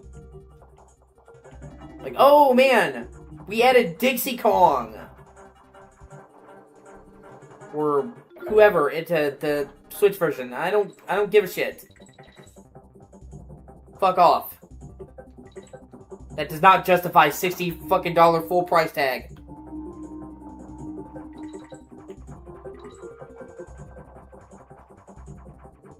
Or literally, they fucking they did the Nintendo 3D All-Stars. Okay? And I paid full price for that at launch. Digital. And even though it was kind of a simple port, I was so happy to be able to play the Sunshine and all that on them that I did it anyway. And they actually put a lot of work into Mario Galaxy, making it work on controls. But, you could say, okay, $60, kind of pushing it. I still think it was ultimately worth it, but it's you're in the gray zone. But with 3D All-Stars, but then they made it so it was a limited time only for even the digital copies, which was fucking dumb. Literally artificial scarcity. And then they brought Mario Galaxy back with Mario Galaxy 2. But they charged a fucking $70 for Mario Galaxy 1 and 2. And it's you already sold Mario 64, Mario Sunshine, and Mario Galaxy for $60. So now you're doing 2 games, one of which you already did for $70. Yeah, we did 3 games for $60 before, now we're going to do 2 for $70. And then, if you're one of the people like me who was lucky enough to get 3D All-Stars, so you say, I don't want to get Mario Galaxy again, and they knew that, you can buy Super Mario Galaxy 2 by itself for $40. Are you fucking kidding me? Galaxy 2 by itself for $40. Oh my god, that's so fucking dumb, dude.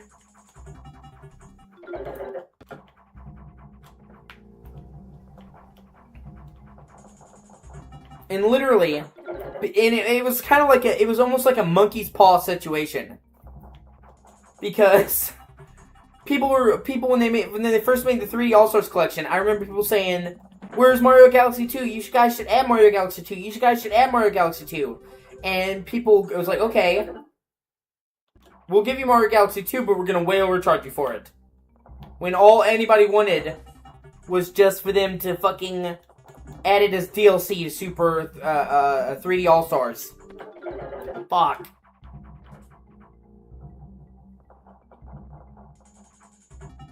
And you know what, here's the thing. They could have just, here's the thing.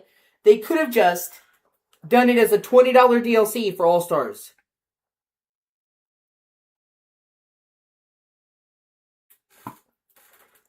Like, if they had done it,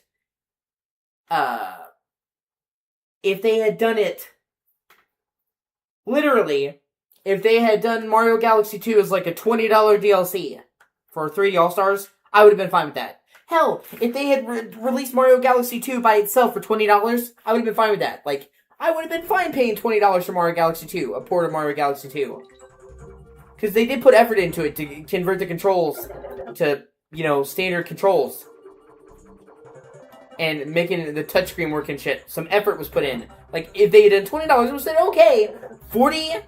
No, man.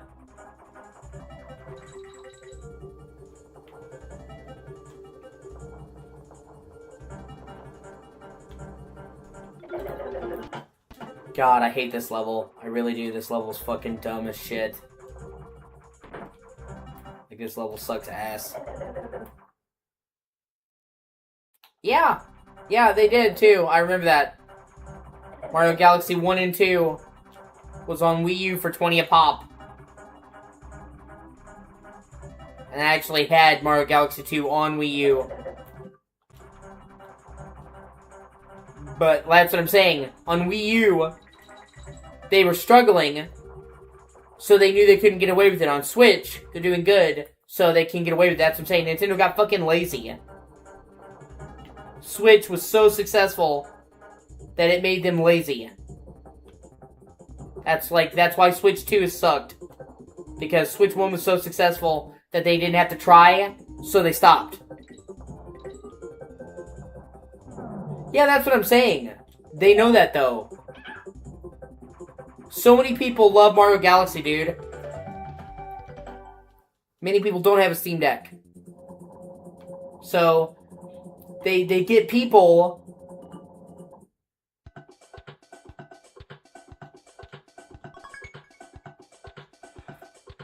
They get people because they're like, well, I don't really have the other option. But they're still way overcharging.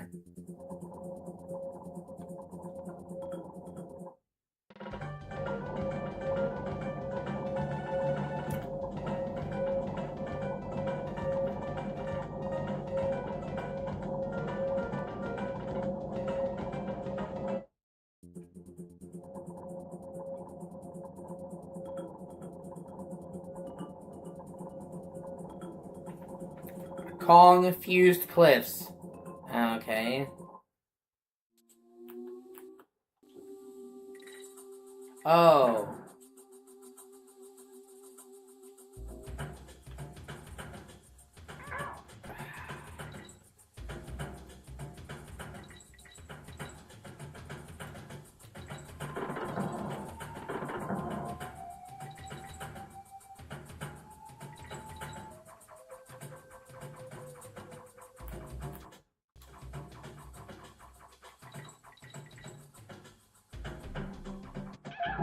What are we just... Is this just gonna be an entire rope level? Fuck me.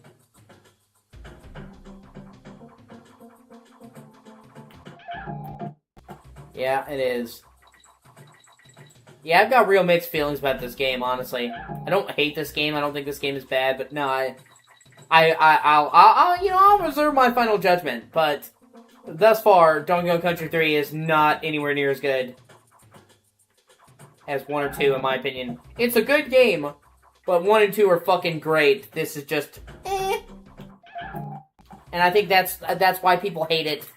Like I said, when you, like, even an 8 out of 10 game can seem like a piece of shit if you deliver it next to a 10 out of 10 game.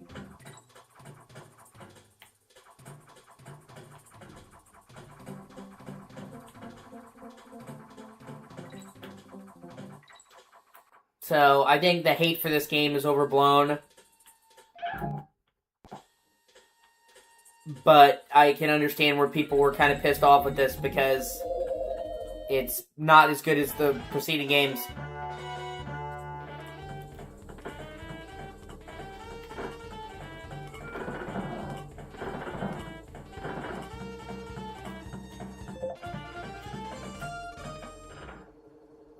They are. Well, these levels kind of look... Ah, shit. These levels look BS, Alex. There's actually been some good levels.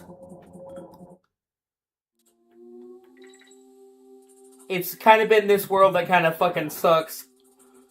So, some of these levels are actually really good.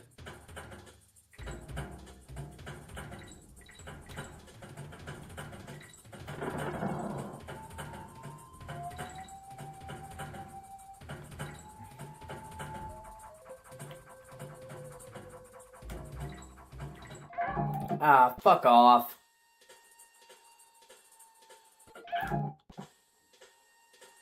But it's shit like this that I don't really care for. Like I said, Donkey Kong Country 1 and 2 were made by the same team.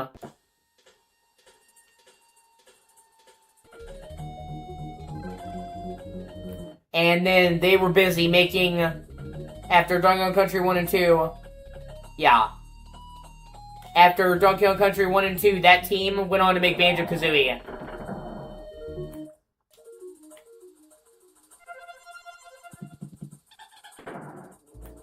And so because they were busy working on Banjo-Kazooie for 64, they gave this game to a totally different team. So, it feels completely different. It is very good, yeah.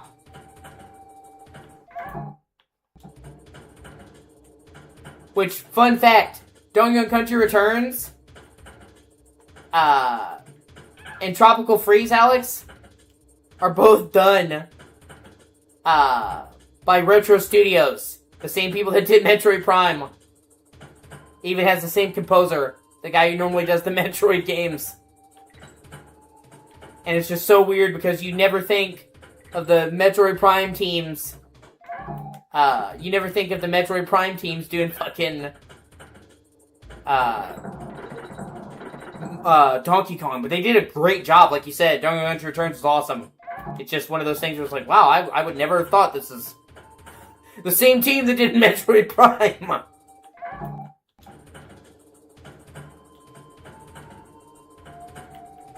And in fact, the last Donkey Kong Country game, and it might be the last Donkey Kong Country game ever. It seems like with Bonanza, they've kind of given up now on the Donkey Kong Country series. But Tropical Freeze is fucking awesome. It was originally made for the Wii U. It was one of the best Wii U games. And then they brought it to Switch. I mean, of course they did. Pretty much everything, every good Wii U game, besides Twilight Princess and Wind Waker got brought over to Switch. But Tropical Freeze is great.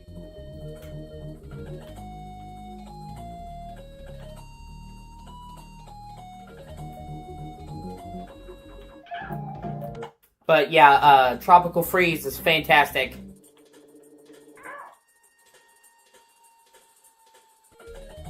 It actually might be my favorite DK game.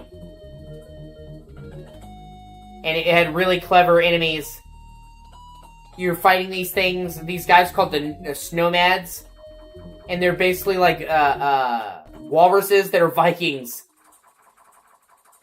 So they like Vikings basically invade DK Island.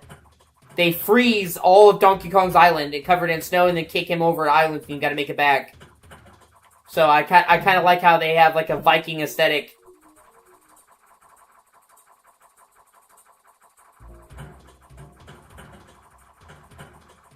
And it's really cool because with Donkey Kong Country Returns, because it had been so long since they had done a DK game, because literally, Donkey Kong Country 3 came out in 96, the year I was born.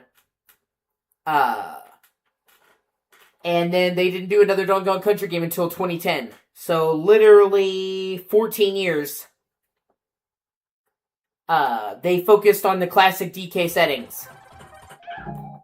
You know what I mean? Like 3D versions of the classic DK settings. So it's like you get the standard settings. But with Tropical Freeze...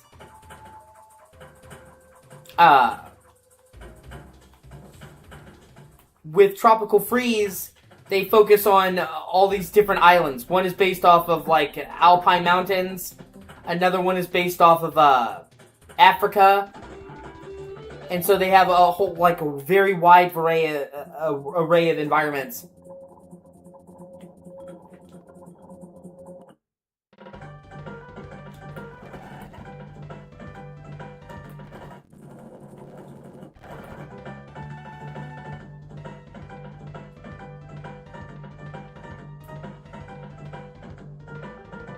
Okay, apparently in order to continue the main quest, I have to find a fucking ranch. Great, a fetch quest. And I'm ultimate... Donkey Kong Country 3 is okay. I don't dislike it. But, you know, it's not as good as the first two.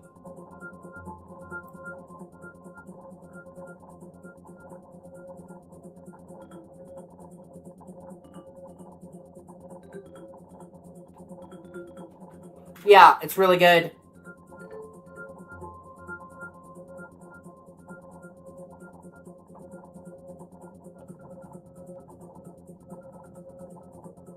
And it, you might not think of it, but it actually was a technical showcase. I mean, it's still 2D, but it uses 3D models like Returns. But it actually pushed the Wii U very hard. It was one of the prettiest games on Wii U, so it was a technical showpiece, and Tropical Freeze was really good.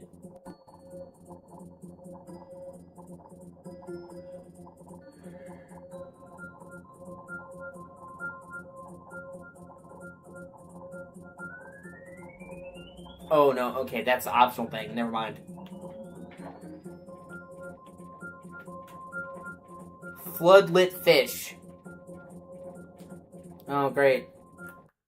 Thus far, this world has sucked. There's actually some cool levels in this game, but you're not seeing them. This whole world has sucked. Okay.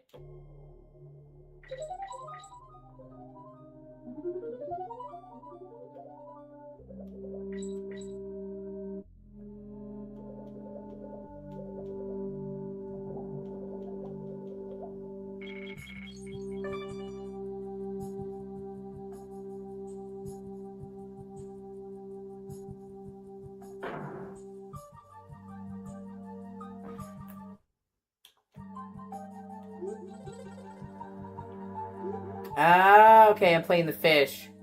And I have to... Okay.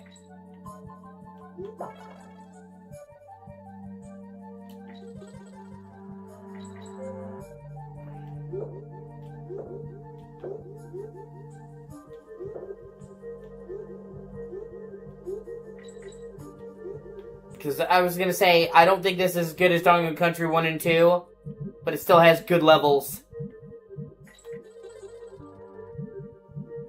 You're seeing levels that I think are actually ass. There actually has been a bunch of good levels.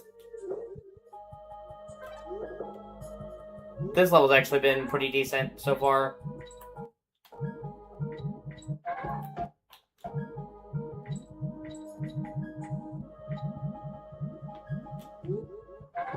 Shit. Really, asshole?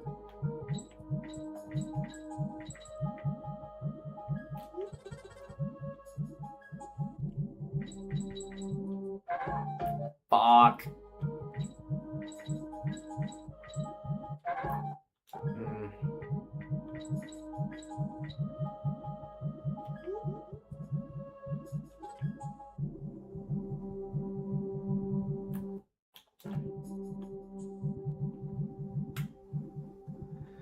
And if I ever get around to getting a Switch too, which I will if they get more games that make me want to play a Switch too.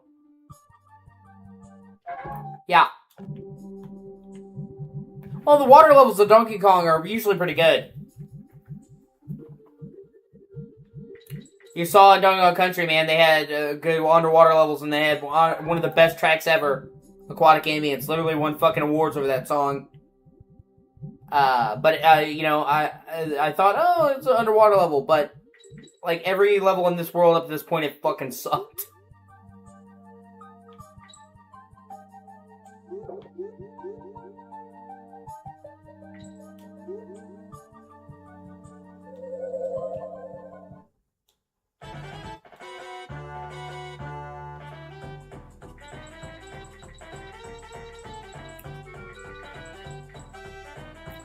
But they actually did a Game Boy Advance version of this game that apparently is a lot better. They made major changes to it. So I might try the Game Boy Advance version after I beat the SNES version. Because with Donkey Kong Country 1 and 2, they ported them to Game Boy. They were literally just pretty much just ports. They made changes here and there, but they were kind of the same. You know, the game overall, but they actually made big changes to the GBA version of Donkey Kong Country 3, so... Like, one of the main things that divides people in this game is Donkey Kong Country 1 and 2 were done by David Wise, which, like I said, the music in Donkey Kong Country is fucking amazing. And they had a new composer for this game. Well, for the GBA version of Donkey Kong Country 3, they actually got David Wise back to make a new soundtrack for the game, so... I don't know, maybe I'll like the GBA version more. And they added a brand new world. Which, like I said, with DK1 and with Country 1 and 2 on Game Boy, it was just the same game basically. You know, so them adding a whole new fucking world to the GBA version is actually kind of intense.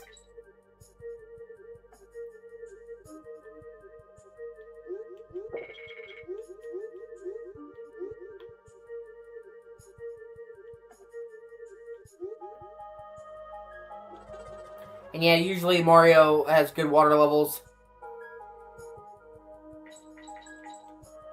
I don't hate them. Fuck. Yeah. Yeah, I already have the ROM, so... It's very true.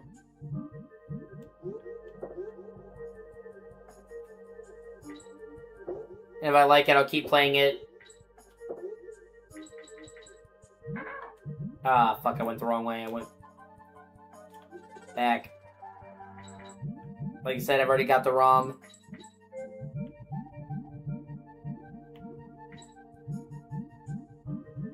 If not, I'll just say fuck it and skip.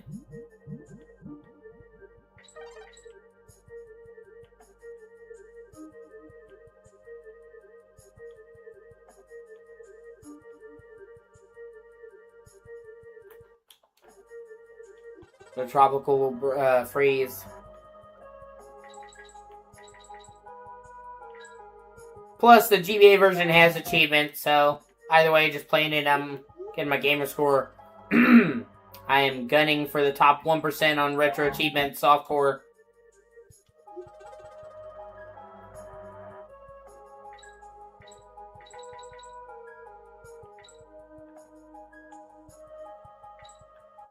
Ah, fuck off. So the... Oh yeah, Ocarina of Time 3D is a fuck ton better.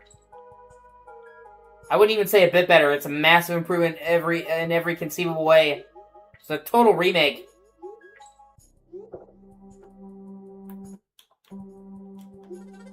It was one of the main reasons why I wanted to get a 3DS. I own it. I own a physical copy of 3D, by the way.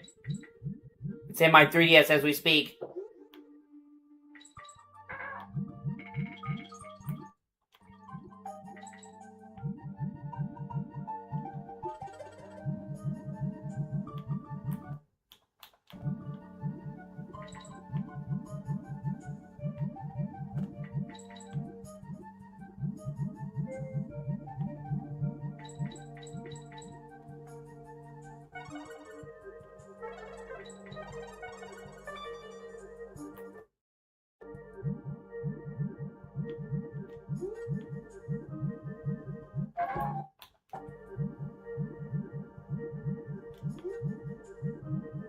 I would still recommend that anybody should play Ocarina of Time, the original game, first. Well, yeah, man, I would just think about it. Oh, I'll be back.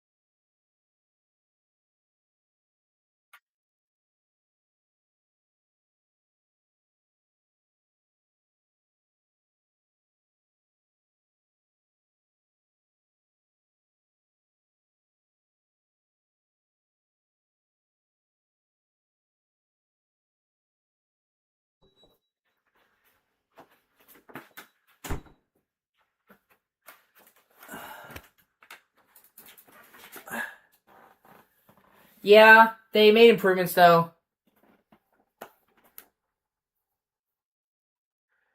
Yeah, it is. Well, dude, if I was you, Alex,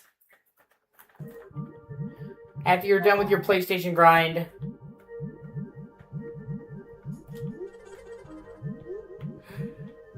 you should probably just hop on to Retro Achievements to do a bunch of Nintendo shit.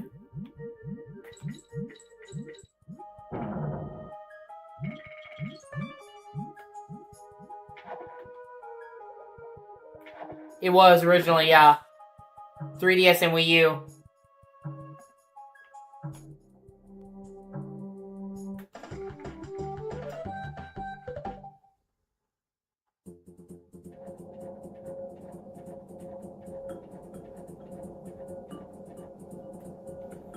Pothole Panic.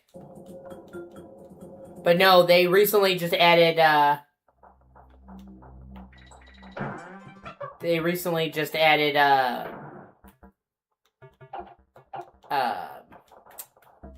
Wii to Retro Achievements, Alex, so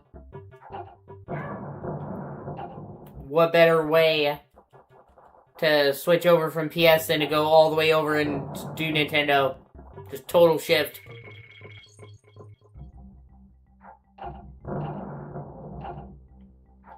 And like you love Mario Galaxy, so now there's actually achievements on Mario Galaxy.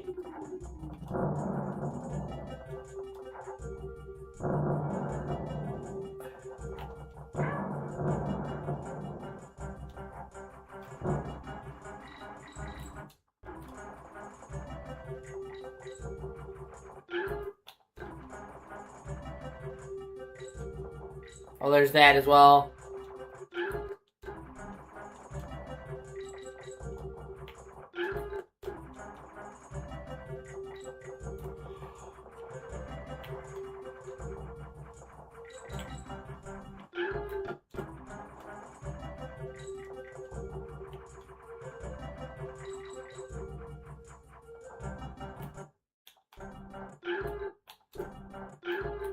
Fear is good, yeah. I agree. Fear is great.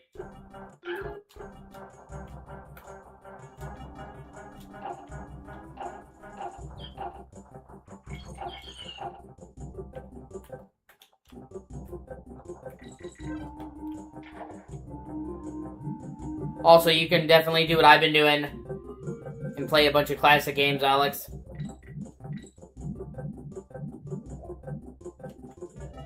Gotta pay your dues, bro.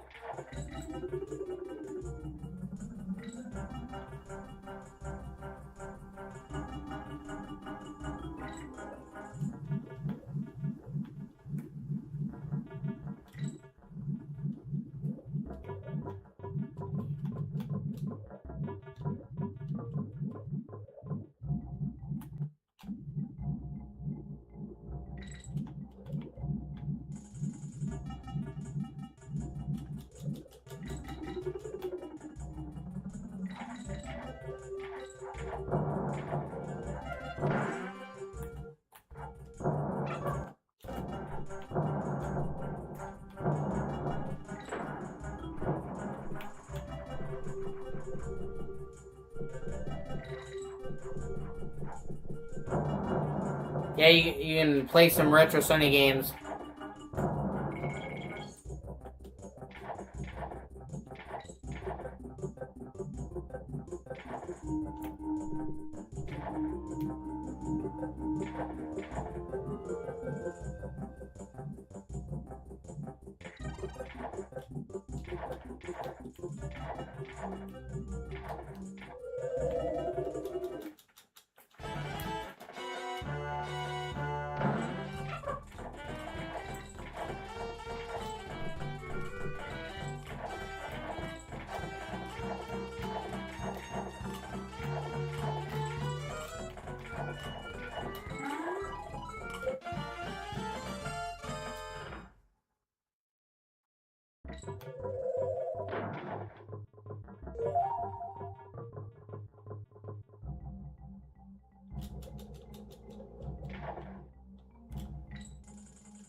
Yeah.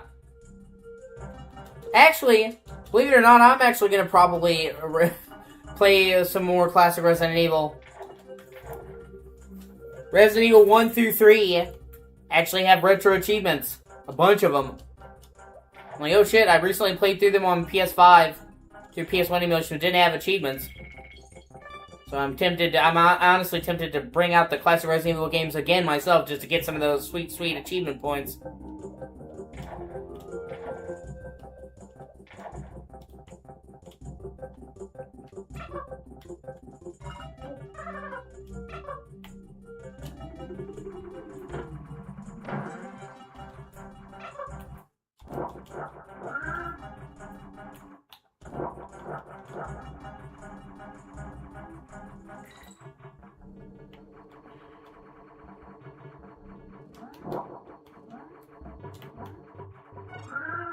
And also fucking Dino Crisis.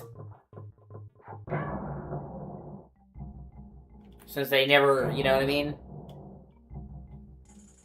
Yeah, it does. Well, it came out in like 2007. So that's why.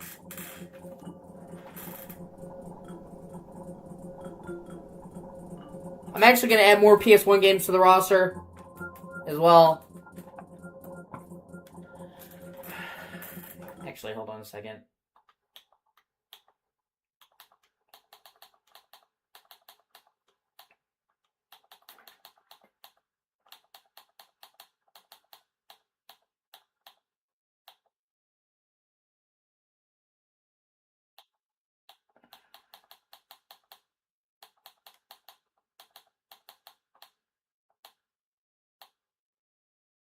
Yeah, there's a bunch of PS1 games I can add to the list.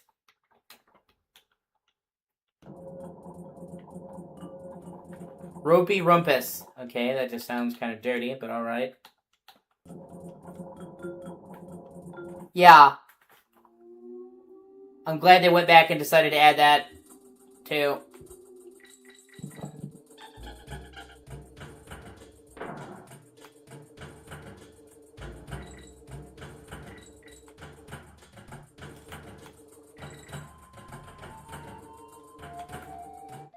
Shit.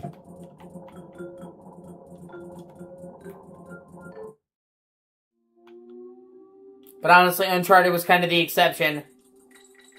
Most of those older games that didn't have trophies didn't get trophies. Only a couple of them, they went back and added trophies. Like MGS4.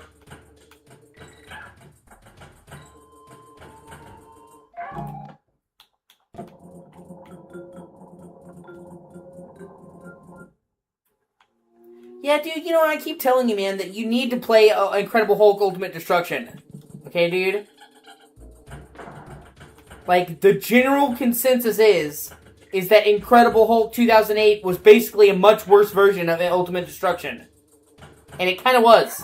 They just kind of took what Ultimate Destruction did and did it worse. So, like, if you liked that game, you will love Ultimate Destruction. I'm telling you, it is a fucking great game. And then I've got a couple other things I can do.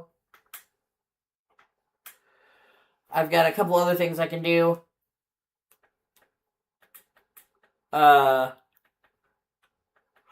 one, my PS2, I'm going to try to get my PS2 to start working again.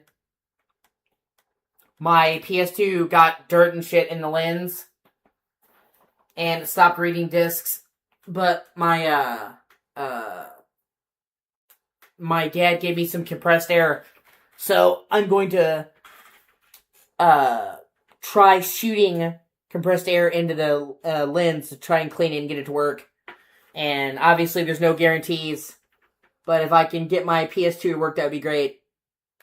Because I actually have it set up so that I can capture it. I have a PS2 to HDMI adapter, so if I can't emulate PS2 games, if I can get my PS2 working again, I can just natively play them. Of course, that's, like I said, I don't know. I'm going to open it up and, see if I can get it to work and see how it goes. I don't know. So hopefully I'll be able to get my PS2 working again, because there's a lot of PS2 games I can play natively. That way I have a huge library of PS2 games. And then also there's an adapter for Xbox. I have an original Xbox and a bunch of games for it. My original Xbox still works. Still in great condition.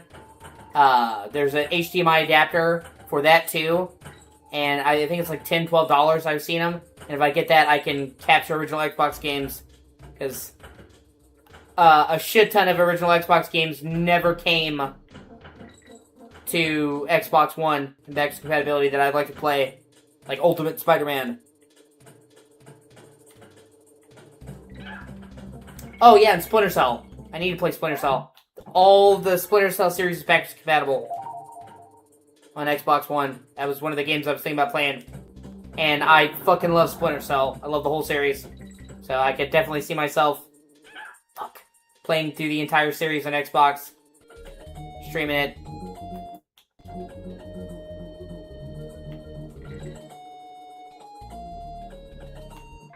Son of a bitch!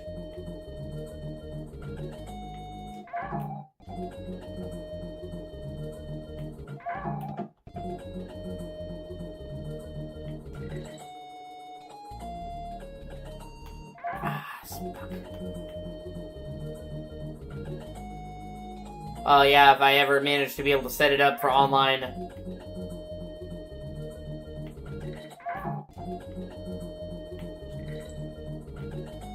Ah, come on, bro.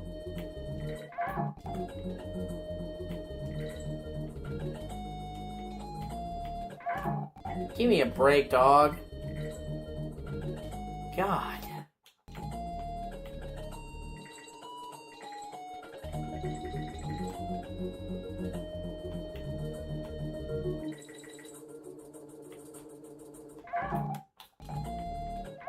Yeah, most of the levels in this world are just insanely gimmicky.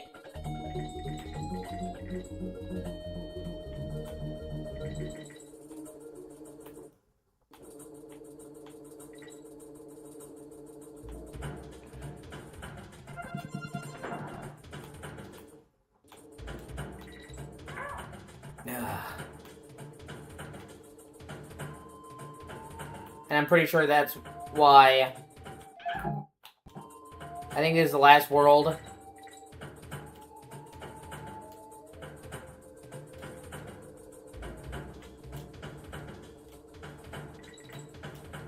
There's a bonus world if you get a bunch of collectibles.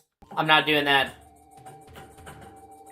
Because you have to get a shit ton of hidden collectibles to unlock it. And it's a notoriously hard world, and like, I'm already not having a super great time with this right now, so I'm not gonna go out of my way to unlock a fucking ultra hard bonus world.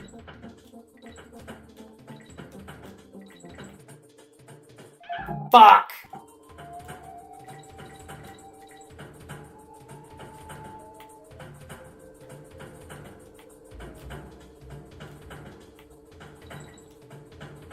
Yeah, like I said, Alex, I'm mulling over trying to get a mini PC. If I get a proper mini PC, that would be fantastic.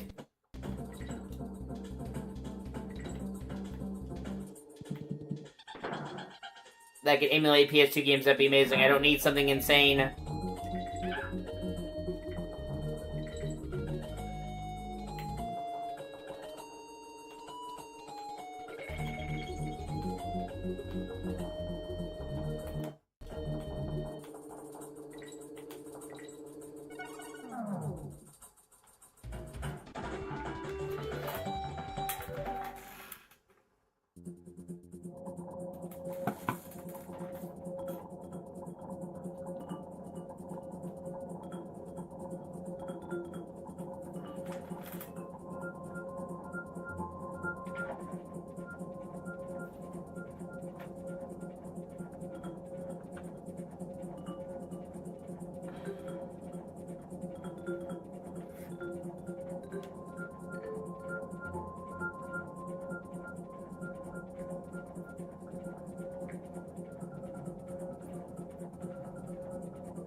Okay, there's one more world after this. Hopefully that world will be better than this one. This world's kind of sucked.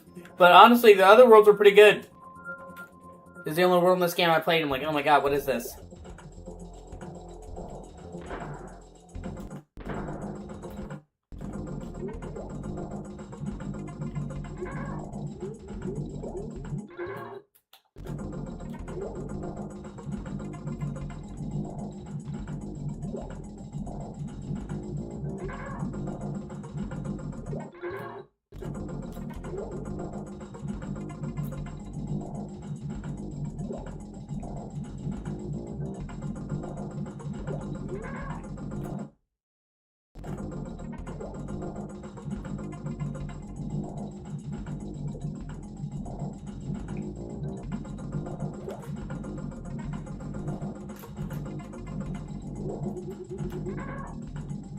Okay.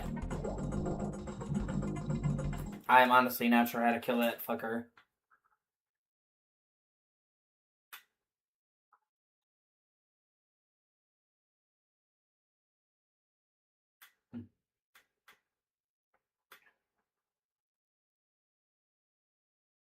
Yeah, well, Alex's PC was previously the best.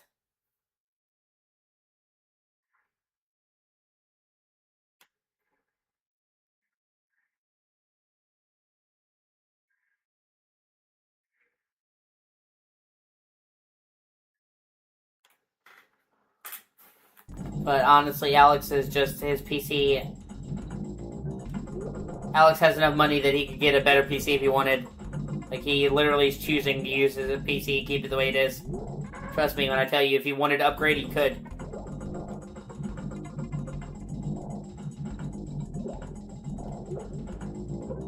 He's just kind of happy with what he's got, which there's nothing wrong with that.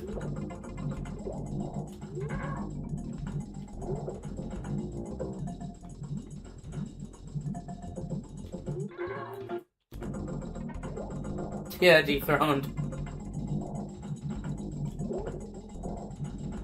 Yeah, now you're...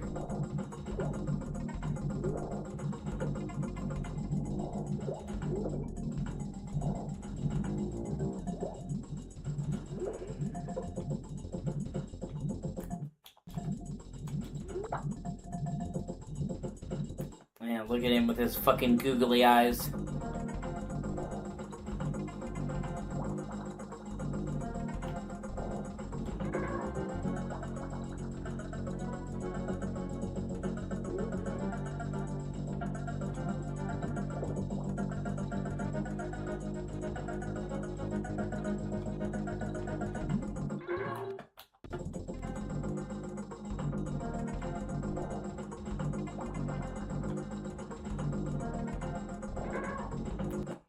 Yeah, that's what I'm saying, dude. If you're happy with your PC, and you're basically being able to play whatever you want to play, then you're good to go. If you don't, if there's nothing like, you know, you should get a better GPU if there's something you wanted to play that you couldn't, you know what I mean?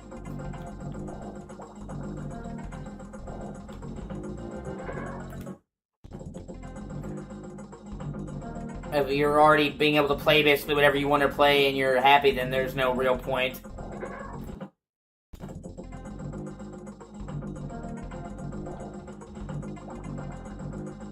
Yeah, I guess and yeah, this boss fight even fucking sucks. I'm guessing for this one I have to get it to charge. Yep.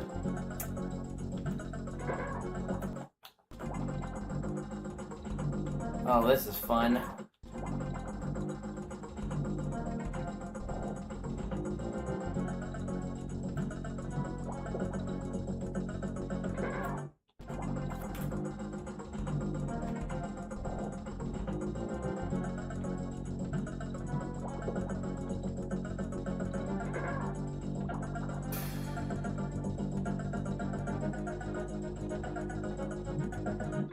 Oh my god, this boss fight sucks a donkey dick.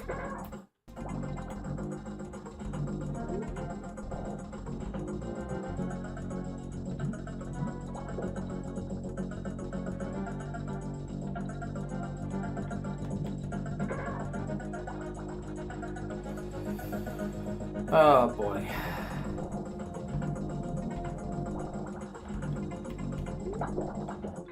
Ah, you cocksucking motherfucker.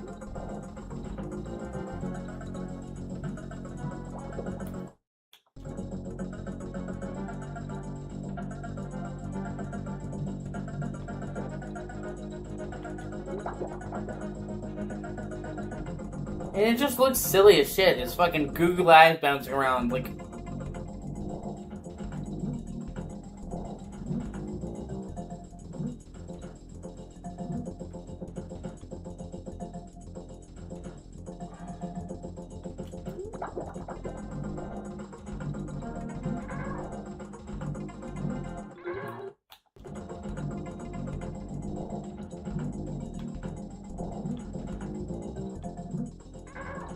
Shit.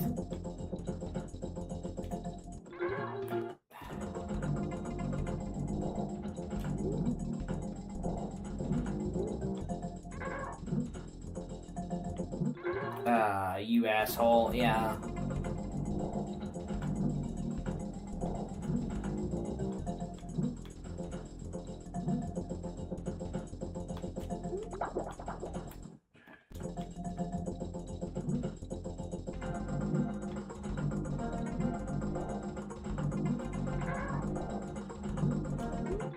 Duh.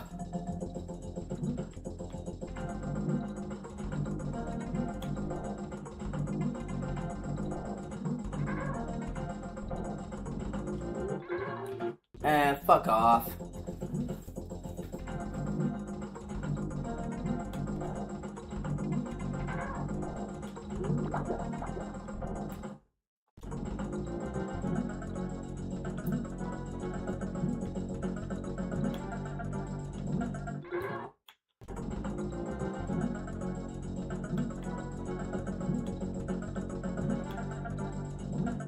Duh.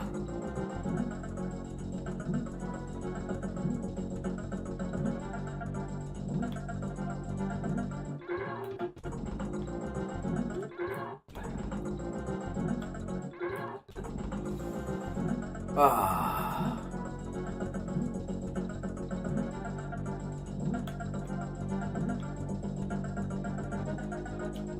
Ah.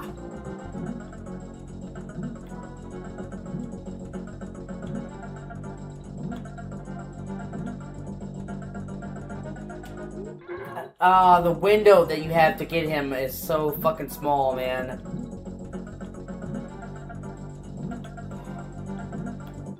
Like, see, that's not fun. It's honestly really cheap.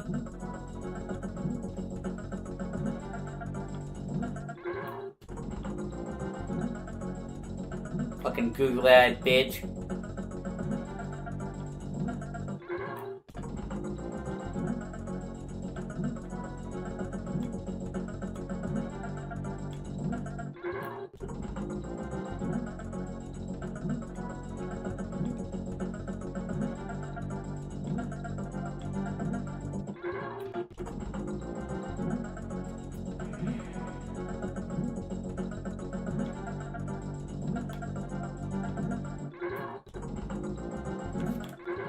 Oh my god.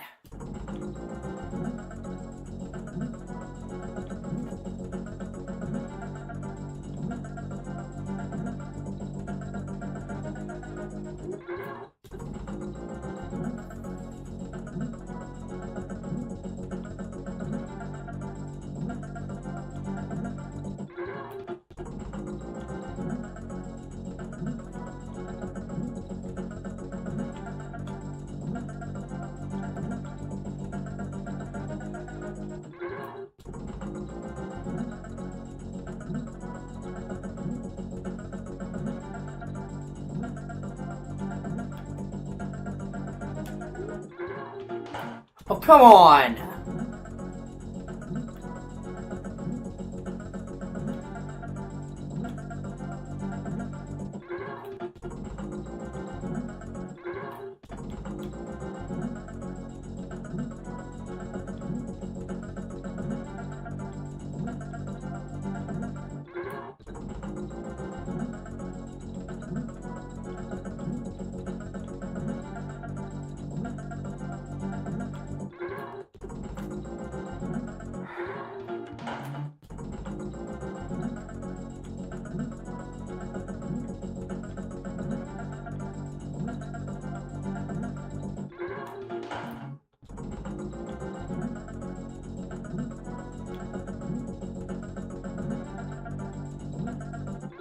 Ugh, God, this is really testing my patience.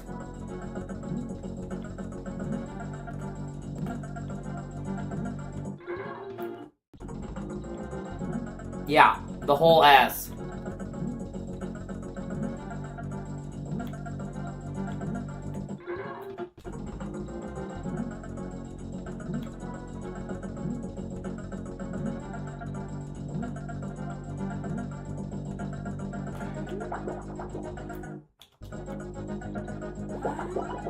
Oh my God. Thank fuck.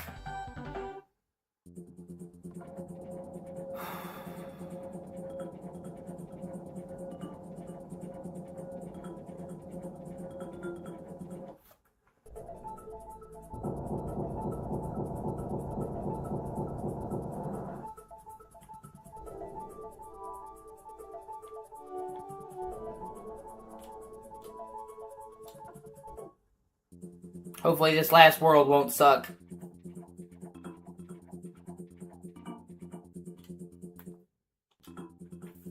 Conveyor rope clash.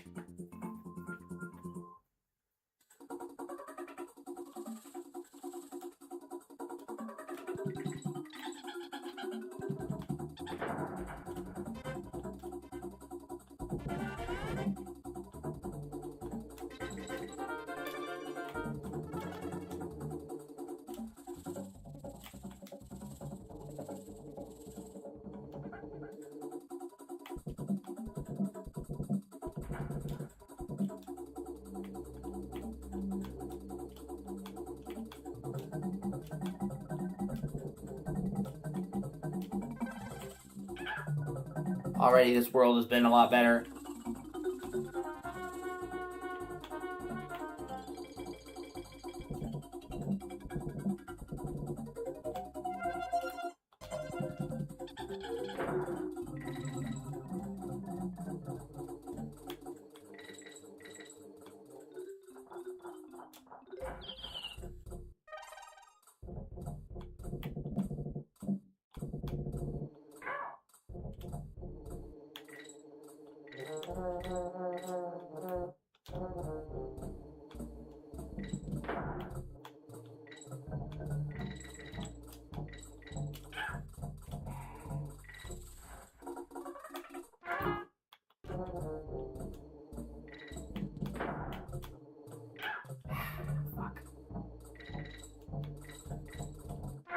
Really, asshole?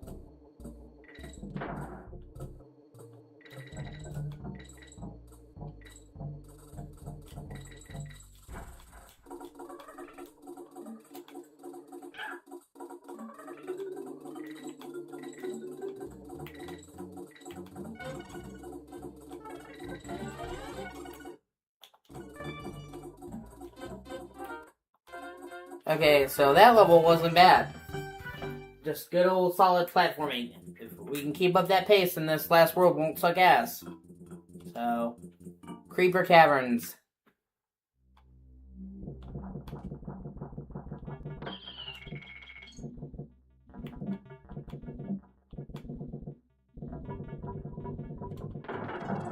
Okay, now we have ghost barrels. We've fucking seen it all now. Ghost barrel! That's what they call fucking Scooby-Doo.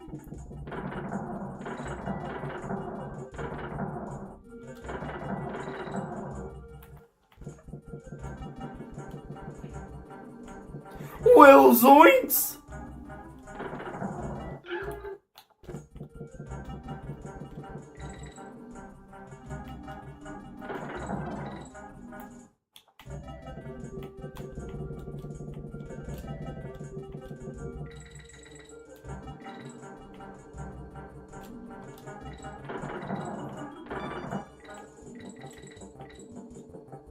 Ah, that was on me.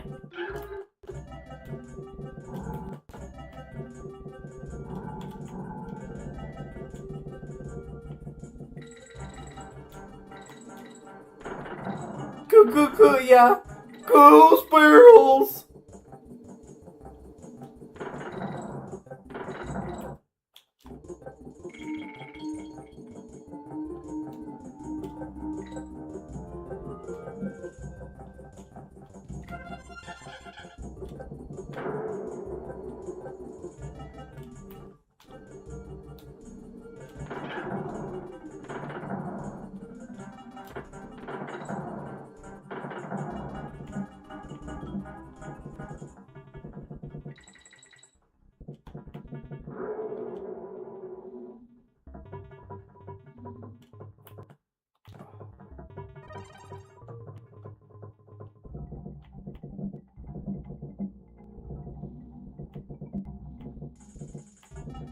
It's like, Raggy, there's rose barrels!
Ugh.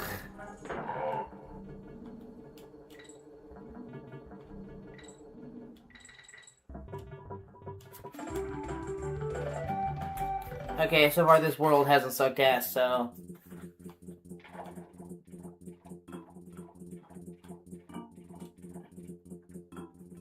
Lightning lookout. Okay.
Fucking lightning, man.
fuck?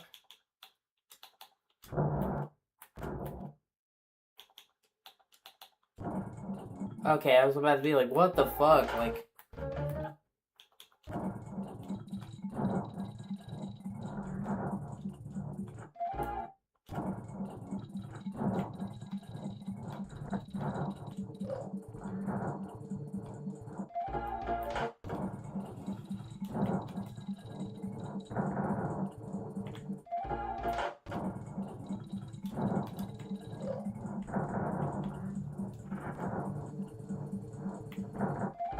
Oh my...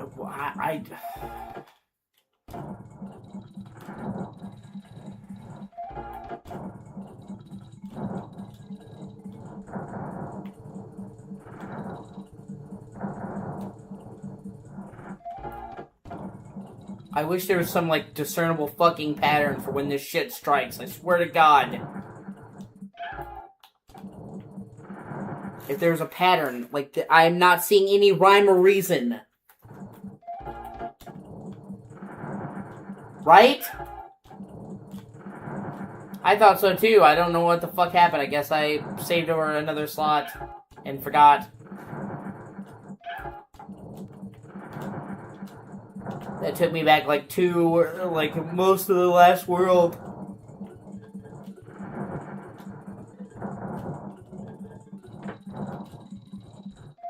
Oh my fucking God, the thunder.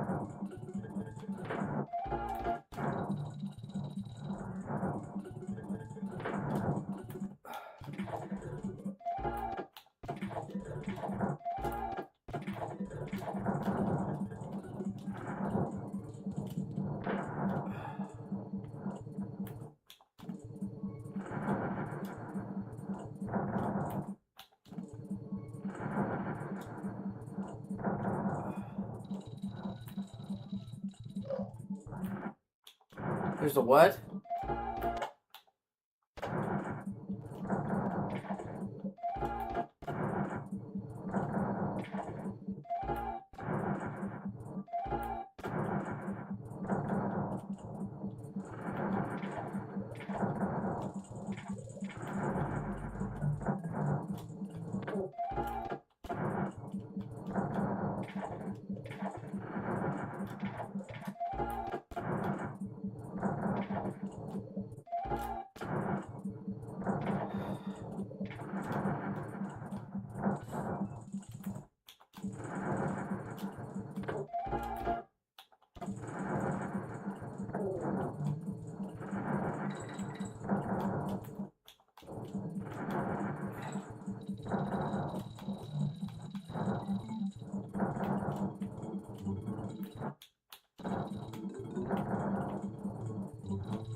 Yeah.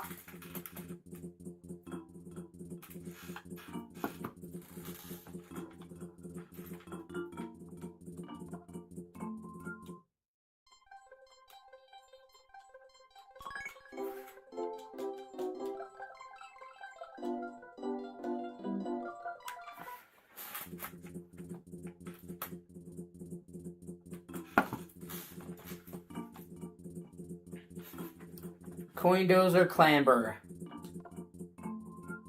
Oh no.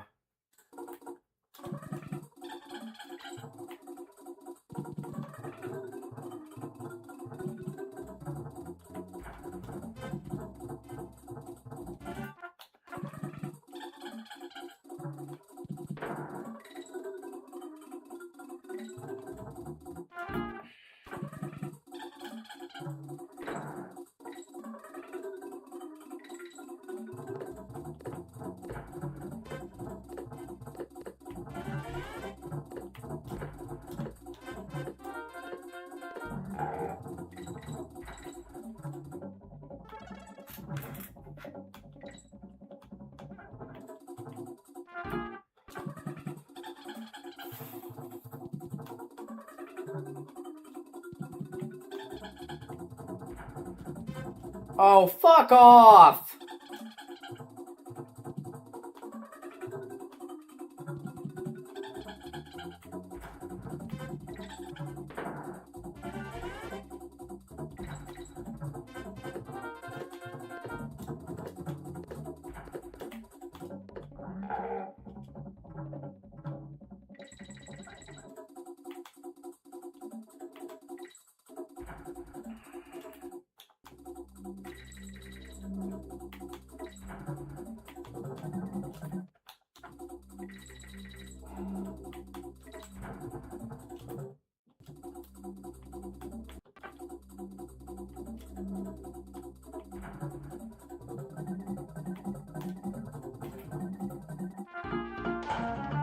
Yeah, fuck you.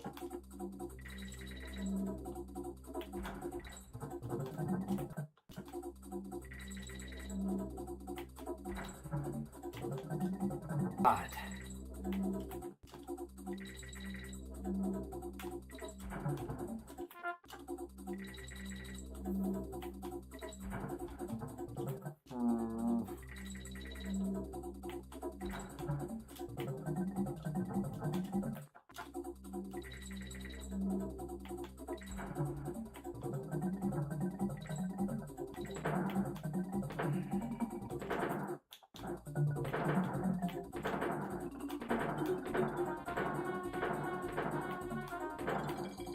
Ah!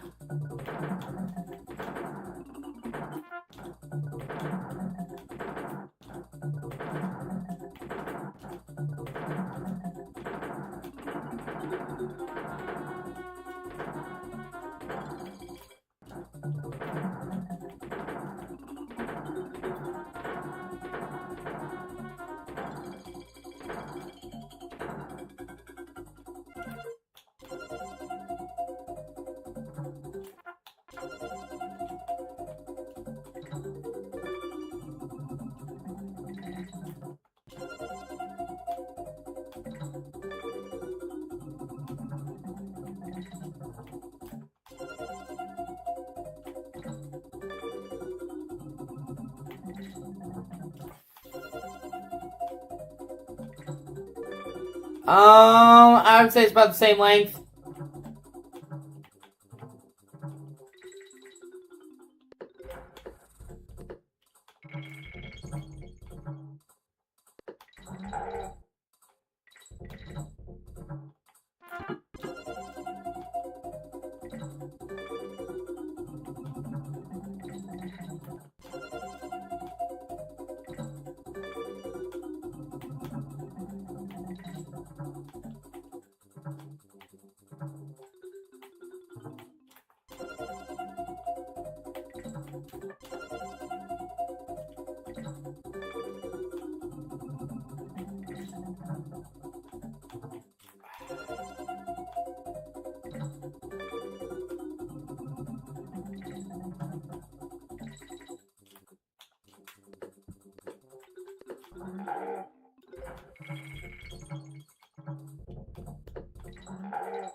It's also a different type of stealth.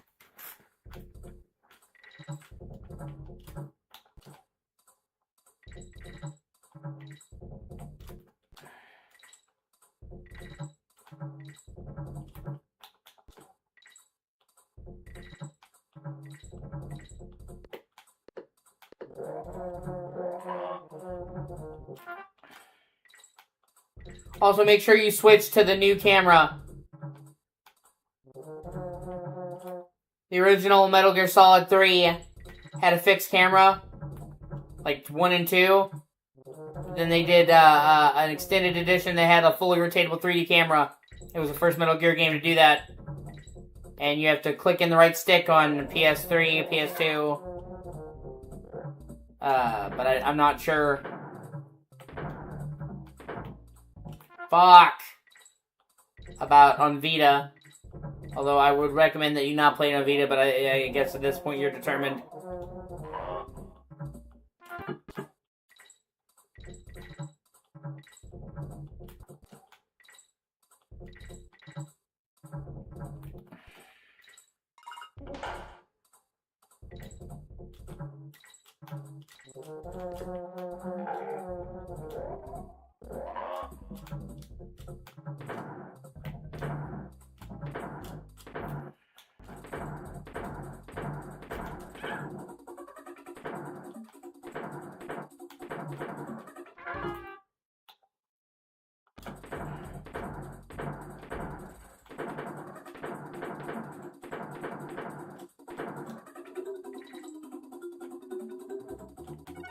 Delta's great.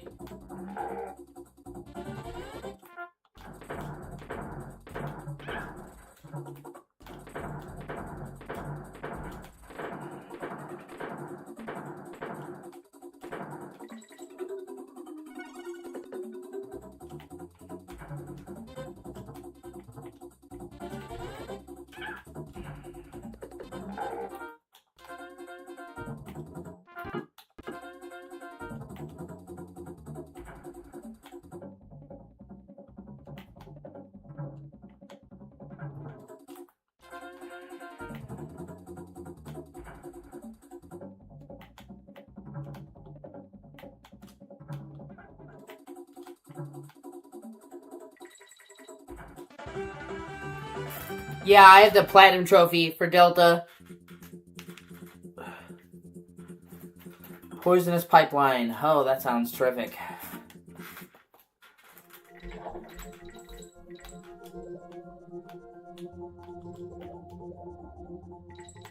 No fucking way. Wow, they actually fucking have a level where they reverse the controls. That is honestly fucking ass. Wow. But only while you're in the water. That is so fucking dumb. Wow.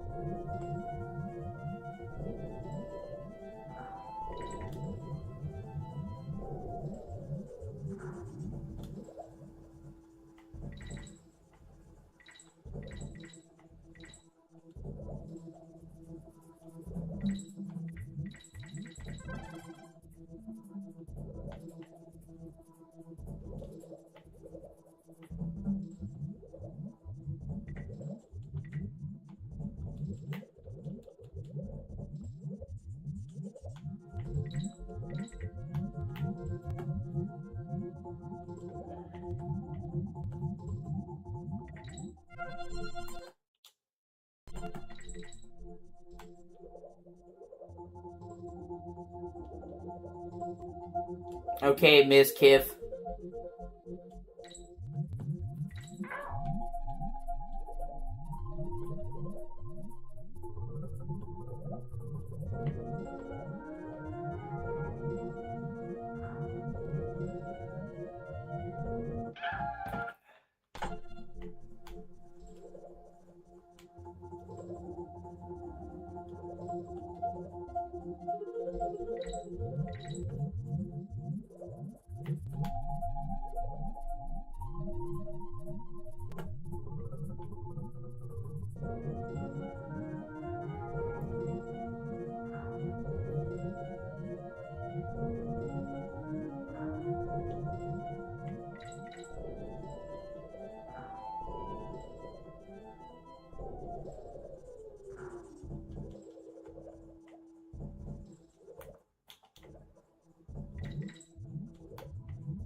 Oh god. It's just like one of the cheapest ways to artificially increase difficulty, man.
I'm trying to figure out, like... I'm gonna have to look up how to fight this guy, because honestly, this is the last boss, and I kind of just want to get this over with.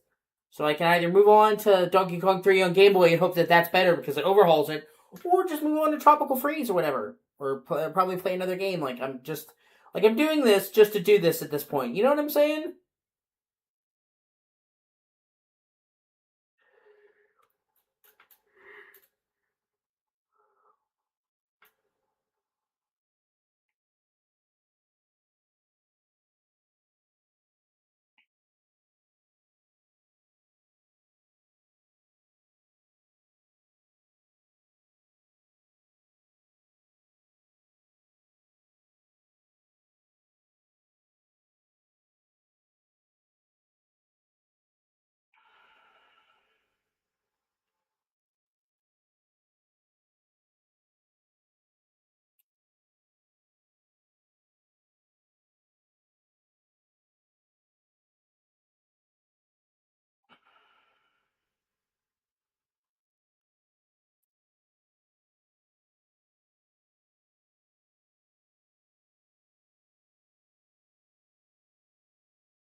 And yeah, I understand I have to hit his head, dude. It's just hard to hit his head with the angle. The barrel throwing is really fucking rudimentary.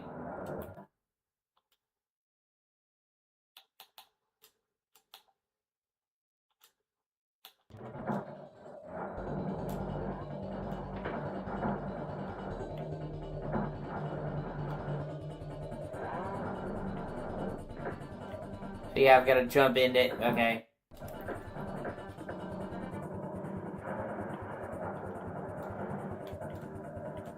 Okay, I have no idea what the fuck that is.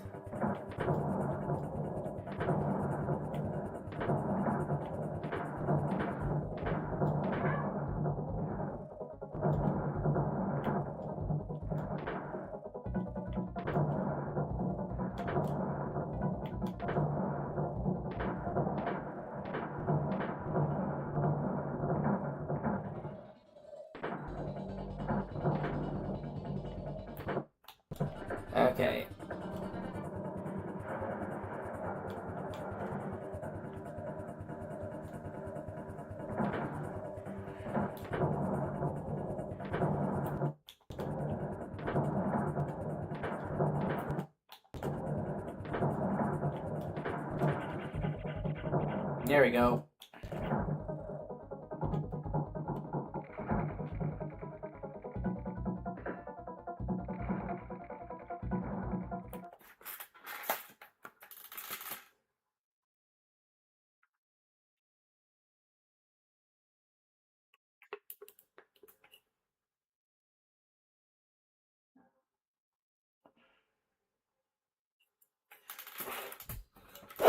Fucking shit. Hold on a second.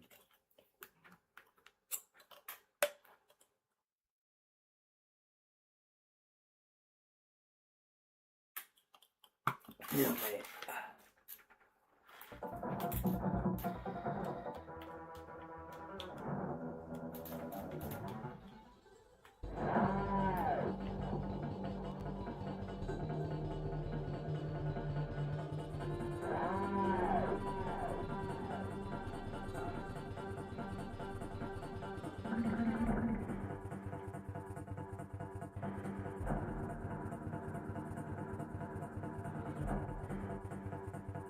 Ha, that's funny.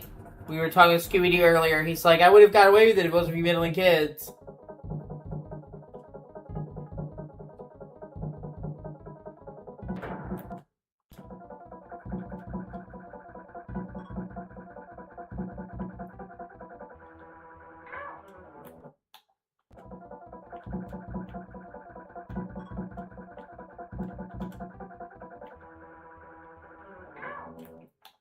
Okay.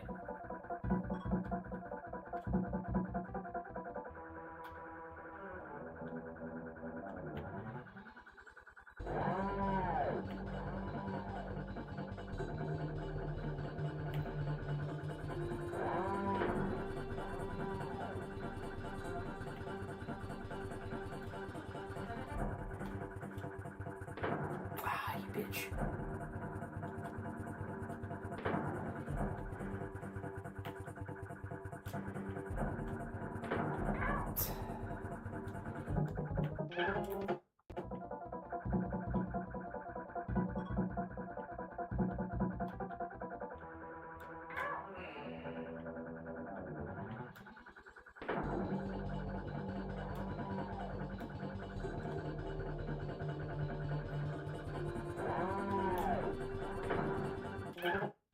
Okay, I think I have to hit his backpack.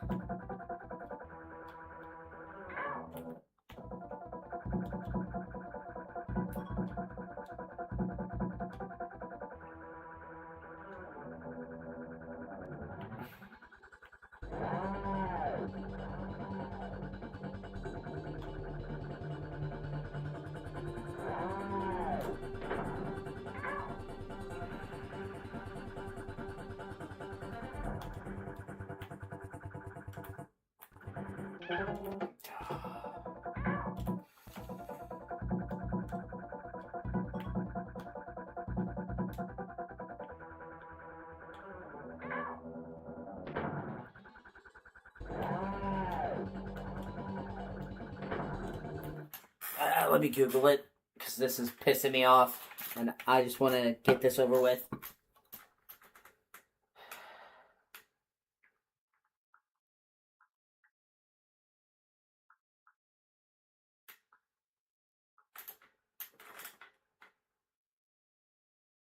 Yeah, dude, I've gathered that.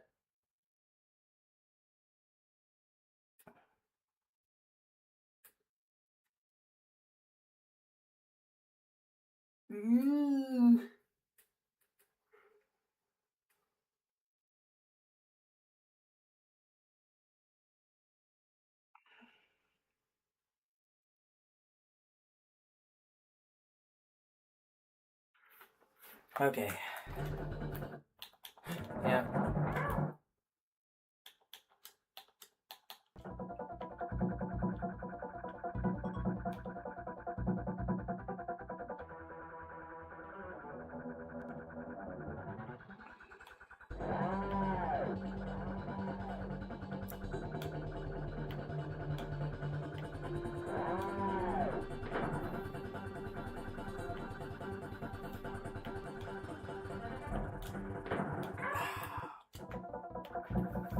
Just the actual fucking mechanics for getting the barrels.